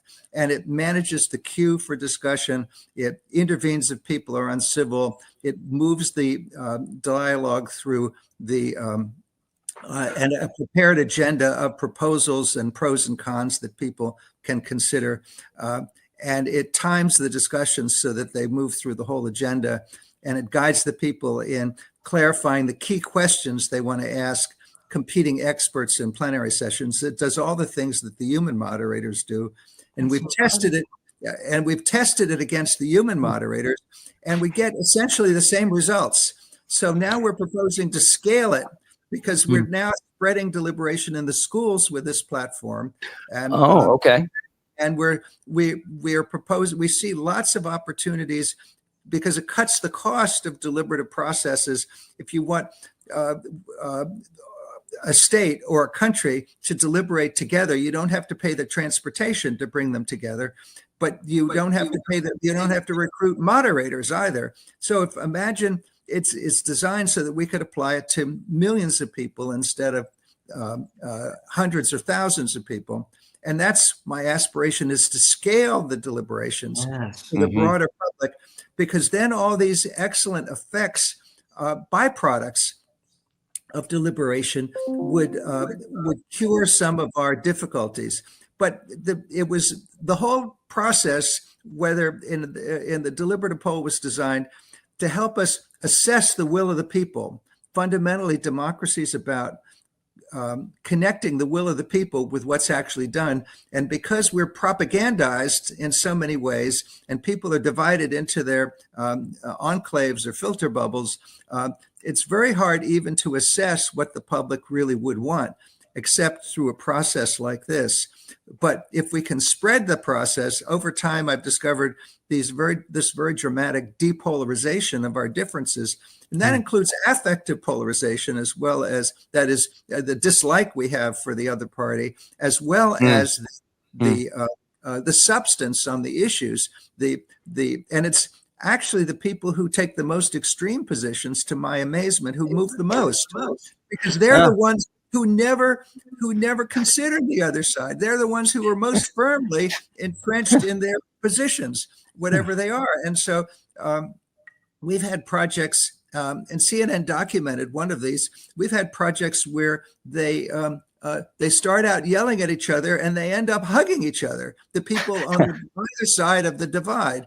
And so I think it's this would solve, if we could spread it, it solves 4 big problems. The first problem is how to assess the will of the people, and that's what it's designed for. Second, as our political communication system has changed so that our public discourse is divided as it is with social media and so much more media choice, choice fundamentally should be a good thing, but if people exercise their choice so that they never hear the other side, it's a problem. And so it decreases the extreme polarization, and that's good for democracy, because the extreme polarization produces deadlock and division and fuels the perception that democracies can't get anything done. So maybe we need the strong man. That's a very dangerous argument. You mentioned them being in school. Oh, sorry. Go ahead. Do you finish the list? Okay. Let me just mention the other 2. Yeah. So the third problem is the basic consensus in political science about what motivates people to vote is party loyalty and tribalism. But for collective decision making, we need people to vote based upon their considered judgments about the issues. But if they never form considered judgments about the issues, because most people aren't paying attention, they just have a vague impression of sound bites and headlines, and a few who have never considered the other side, and people just vote their tribal loyalties. It's voting and elections are not the mechanism that we would like for popular control. It's just a test of strength, and that depends upon the distribution of voters and by party. And the leaners, the independents who are leaners, leave not that many independents left to make a decision. And those independents, many of those just don't vote at all. So what we really need are people, the kind of classical theory where people would think about the issues and vote accordingly. I call that deliberative voting. And we produce deliberative voting routinely when we go back a year later. And we compare the votes in the treatment group and the control group. And we've had excellent survey partners, and we get control groups that really reflect how the national sample voted, and treatment groups where people vote according to their convictions coming out of the deliberative poll, even if it's a year later, which is astonishing because almost all interventions in elections are conducted soon before an election. We're not conducting an intervention to influence an election in any particular direction because our work is balanced. We're open to all the alternatives, but it's the people coming to their own judgments that we want to facilitate. So we get deliberative voting. That's the third response. The fourth response is the problem that what we really need is a more deliberative society, because these experiments are focused just on random samples, stratified random samples of the public, representative samples. What about everybody else? But if you could spread it, then if you could spread it with appropriate context, you could then affect everybody else. And so that's the new stage of our work that we are launching. I know Harry has a question, but I just have to give this. That's the $64,000 question that I've been trying to answer. You have absolutely convinced me that you are 100% right, and probably most of the people listening. But I can hear the live stream tomorrow. If people say, "Yeah, but how do we do it? How do we do it?" Now you mentioned, for example, having it in the schools. That sounds like a great idea. It's a kind of intellectual civics training. What is the strategy to get people to I know it reminds me of a charity actually that my friend had, where he would get Jewish young men and Palestinian young men to go to like summer camp together, and form relationships and form bonds. He was working on that for 10 years. Of course, we see how well it worked out. Well, it may have worked well for the people who went. Yeah. It was great for the people who went, right? Exactly. But it didn't bring peace to the Middle East. And my point is, I get it that the people who have participated in your deliberative groups have been really changed. Even I'm particularly impressed with the long-term effect that you come back a year later and they're still more deliberative in their thinking. But how do we get people to drink this Kool-Aid? How do we get them to get involved, or get the larger society to adopt the ethos of deliberation? Well, I was inspired by ancient Athens, as you see in the book, and which actually had random samples making important public decisions, random samples of 500 or more for lots of occasions. And people, Aristotle said that Athens used a rotation method where everybody would rule and be ruled in turn, and people got used to the idea. And people have said, modern commentators have said, all right, well, that's for a very small society. Couldn't do anything like that at the large scale. But when I started to catalog in the last chapter of the book, all the occasions where we have spread deliberation, where it's been useful in some context, some policy context, or creating a ballot proposition or evaluating a ballot proposition. You can tell I'm speaking from California right now. But for corporations using it with their customers, or it could be used. We did a global deliberation with Meta about the future of the metaverse, for example. We did. We've now been doing a lot of projects with the mass public, with samples of the public in different countries about the future of AI. So there are lots of policy areas. Bruce Ackerman and I have a proposal that eventually we should do this in before elections, and where everybody's invited to do this, and for a holiday. But that's later down the road. But there are lots and lots of contexts where this could be employed, so that they're including the schools. So everybody would have had an opportunity to do it and would get used to the idea right across the political spectrum. So we're actually in serious discussions in a couple of countries about how to spread this at the mass level. Oh, we'll report on that.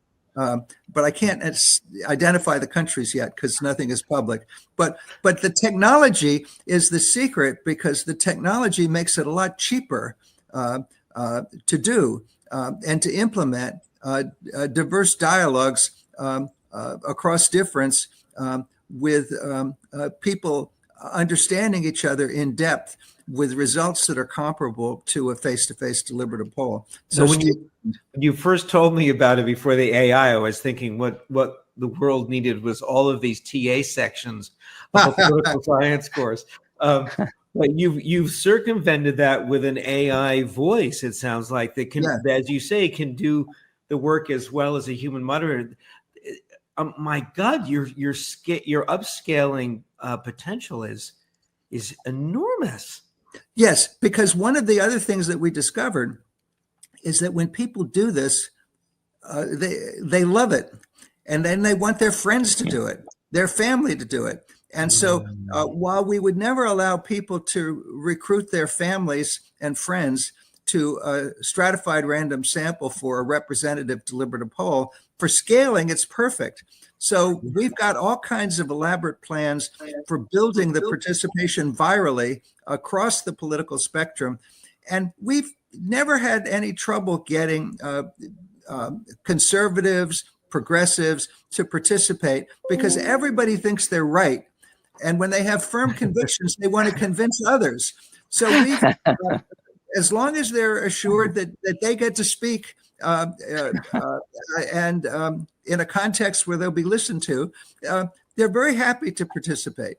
And so we think we can spread this virally and build it by some combination of old media and new media, and spreading out the opportunity on, particularly if we pick highly salient issues. So we're launching larger scale experiments in that vein. We believe in the coming year. In fact, I'm going crazy with Zoom calls at all hours of the early morning and the late at night with different countries, because I've got 2 that are intending to do this. Jim, can I just say for the audience, could you please hurry up? Yeah. I want to live in the society you're trying to build. Yeah, hurry up. I agree. Exactly. Society where people deliberate and actually consider facts. Wow, that seems so quaint. So 20th century. I did want to say one thing, if I can, about the effect that you found a year later with people being deliberative. You know, that's not an unknown kind of effect in clinical and social psychology. I'm sure you know, but the one that I'm aware of, for example, in the 80s, there was a psychologist in Michigan named Neil Coulter who was doing divorce groups for, say, 8 and 10-year-olds, and they were 10 weeks with 2 graduate students who did a kind of therapy according to a manual, and 5 years later, those students were much better adjusted than a control group that hadn't experienced the same kind of intervention. Human beings have this way of being changed by short, intense experiences, right? That's marvelous. A friend of mine, John Gastel at Penn State, did studies of jury service and found that a year later, people were more likely to vote if they had gone through jury service. Now, we took it farther by finding that people are more likely to vote and devote their convictions from the deliberations when they vote, as well as more likely to vote. So we took that a step further, but it was not entirely unexpected for that reason. But it was just unexpected from my colleagues who study campaigns and elections, because they're always trying 2 or 3 weeks before or just several weeks before an election. And it seemed incredible that we could get these results. Yeah, it's interesting you mentioned juries. I kept thinking while you were speaking about the movie 12 Angry Men and how these people are, forced to be in a room together to deliberate, right, until they can come to a conclusion. So in a sense, it's like, I guess if we could just put lock everyone in some kind of jury room. I show that movie in my classes because we discuss the jury because it's the most studied deliberative model of deliberation. Yeah, that's interesting. Well, Harry, do you have any other questions, or I know we're running out of time? I just think it's so wonderful to see an intersection of philosophical and theoretical underpinnings with a practical application. And I really do hope that this gets scaled up quickly. I know I made a joke about saying hurry up, but we really do need it. We need it in this country so badly, because John and I are both so concerned about the encroachment of authoritarianism, which seems to be really on the move. Mm-hmm. I agree. And the backsliding in our democratic institutions is concerning, and there's been a general what one of my collaborators, Larry Diamond, here at Stanford calls a democratic recession. That's quite obvious. But we find also, we did a national deliberative poll, American One Room project on democratic reform issues, and we found very considerable movement on democratic reforms, specific democratic reforms that would ensure the integrity of electoral democracy, and even dramatic changes in opinion on whether convicted felons should have the right to vote after they serve their time. That the Republicans moved from 30-some% to almost 60% support for, very dramatically. And everybody embraced the principle of that everybody who was qualified should have the right to vote. And this extended to, nonpartisan redistricting commissions, which are sadly at risk for very understandable reasons currently, but other democratic reforms, including ranked choice voting. So we got all kinds of things that, and we went back to those people 3 months later, and we found that the effects persisted on the specific policy attitudes. So we think that there's hope for democracy if we can just spread the deliberative process. And that would be part of the agenda in the schools too. Well, we're not joking about saying to hurry up. So get on those Zoom calls. And we're also not joking and thanking you for coming today. I think that this was really very interesting and hopeful. So we'd love to have you come back and give us an update sometime. Okay, that's a deal. Excellent. Good. Thank you. Thank you. Thanks for coming, Dr. Fishkin. Bye-bye.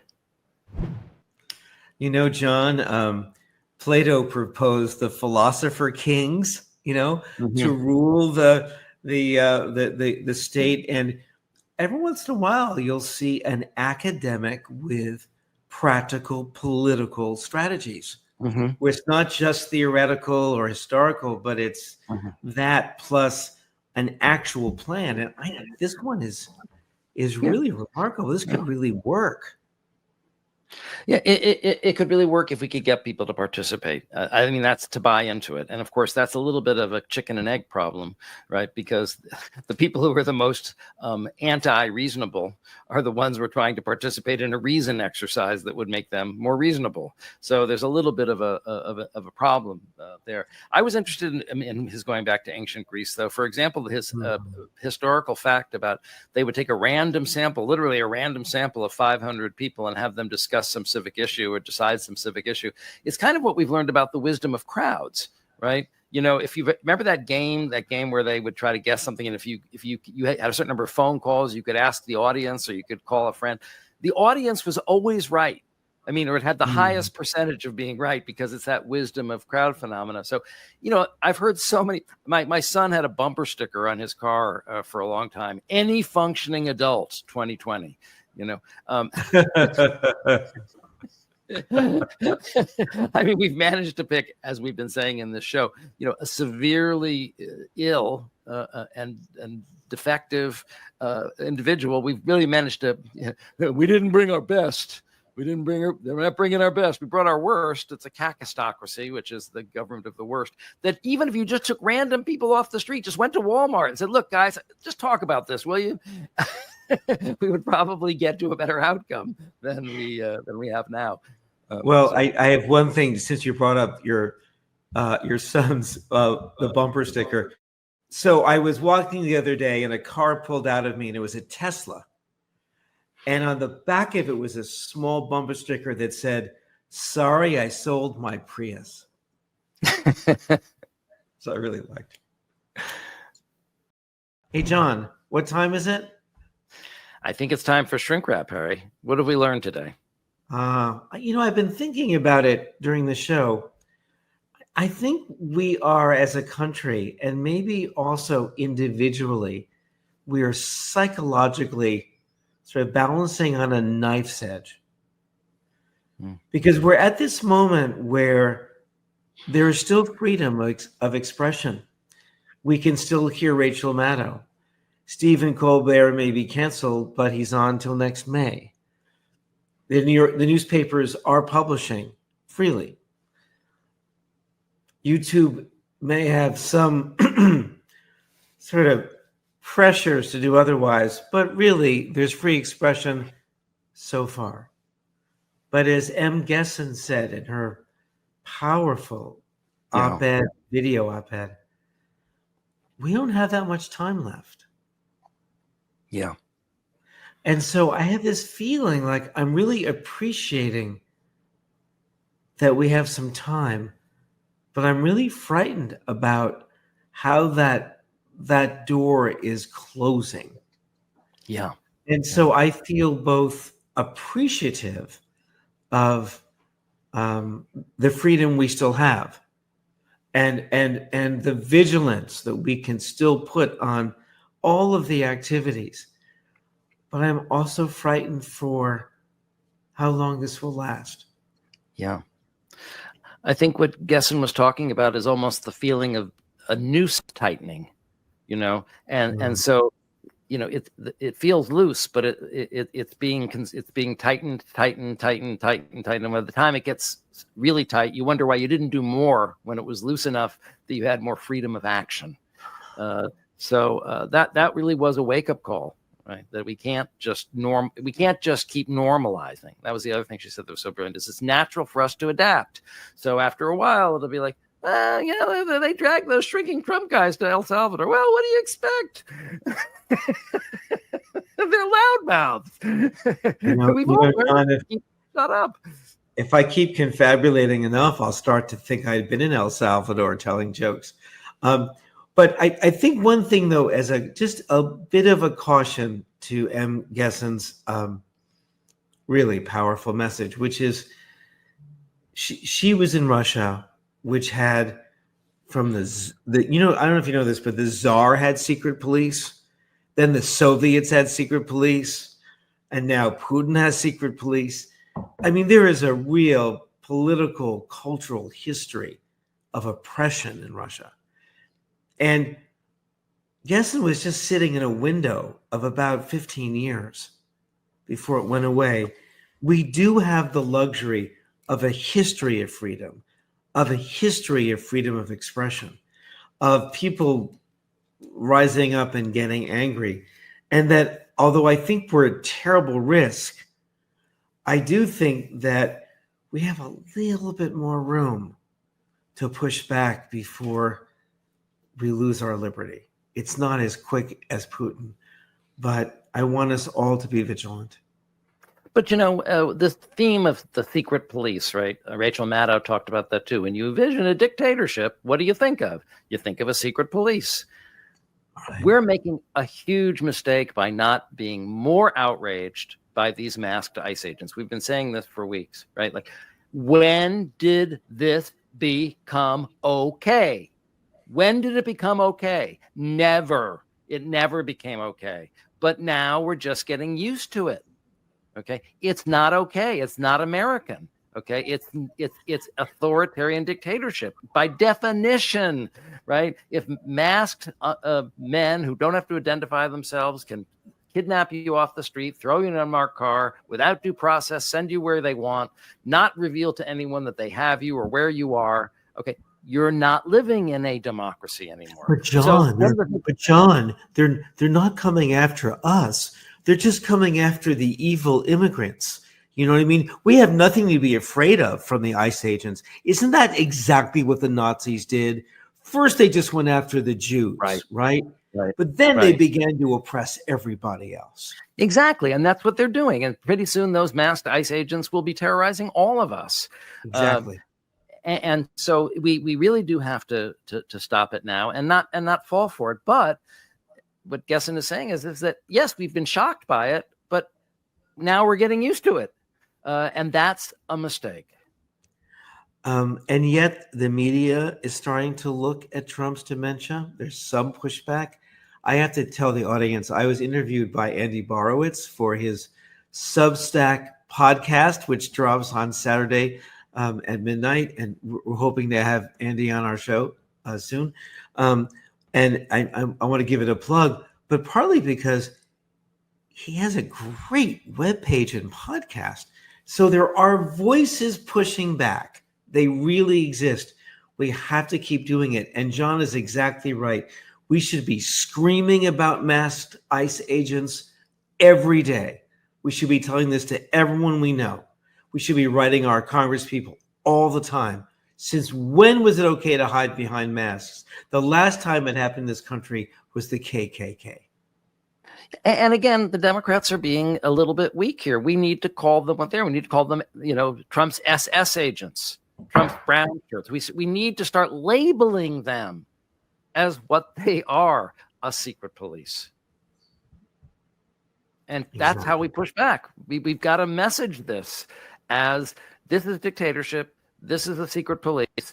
These are like the brown shirts. These are SS agents. And we need to say it over and over and over again. I agree. And on the other hand, I also want to reinforce what you said about maybe the press is starting to maybe a little bit be forced to acknowledge Trump's cognitive decline. I mean, the two articles that we narcissistically quoted ourselves, we're encouraging, but they're from England. They're important publications, but they're not in this country. The Hill is also not very widely read by the general public, but it's an important American publication. And this was a Republican politician who's saying, look, this is the moment we can't unsee what we've seen. We can't unsee him confabulating. If you were with your father or your uncle and he told you this crazy story, you'd go, oh my God, I can't deny it anymore. This is a serious cognitive illness. Right. And so to our audience, pass the word, use the word confabulation, explain the concept and pass it along. Say the magic word. Today's magic word is confabulation. That's only for old people. And then the duck comes down. Then the duck goes down. Right. We here at Shrinking Trump have a rare opportunity to speak with the president about some of the things he's been meandering about. And so, Mr. President. Yes. This is Harry Segal from Shrinking Trump. Yes, little shrinking man. I wanted to ask you about the Epstein files. You mean Obama? That's what you want to talk about? Obama, Comey, Rosie O'Donnell, they're all bad. They're bad. No one's ever seen anything like it. They're so bad. No one gives me credit for stopping the Holocaust. I should have won a Nobel Peace Prize for that. I spoke to General Patton, and he's so tough that people don't like toughness nowadays, but we need it. We need toughness. And I said to him, I asked him, how do you get your men so tough? And windmills are bad. They're really bad. They hurt people. They hurt animals. And he said, I send them to a windmill. If they can handle the windmills, then they're strong enough to fight for me. That's a true story. You stopped the Holocaust?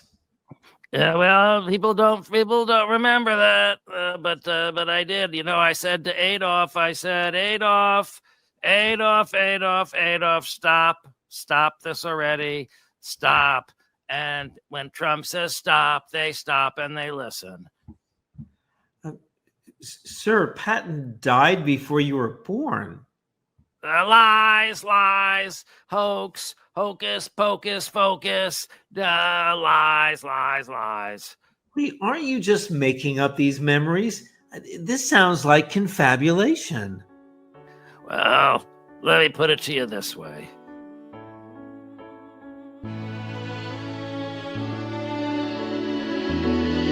False memories darken the corners of my mind. Misty watercolor memories of the way we were.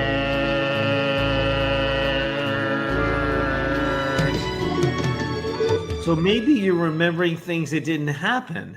Could you be gumming memories together? Well, yeah, they call it the weave. Let me tell you about it.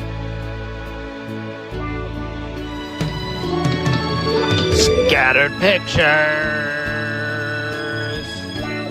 I weave together in my mind.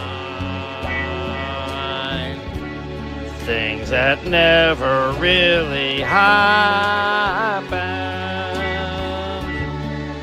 about the way we were.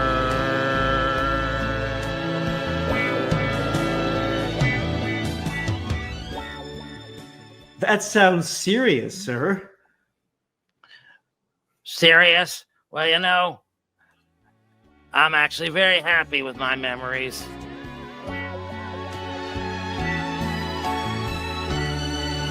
So it's the false memories that I will remember.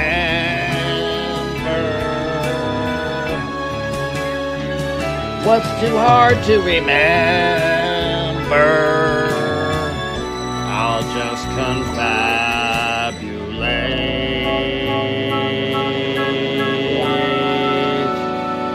about the way we were.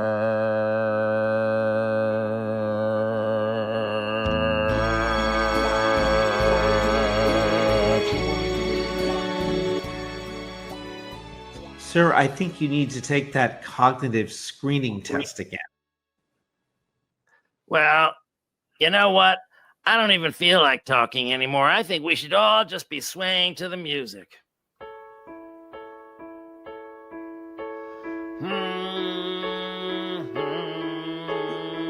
Just don't hum and sway to the music on the roof. Stay on the ground floor. Well, that's our president. Thanks for watching Shrinking Trump. Always glad to have you. We'll be back next week.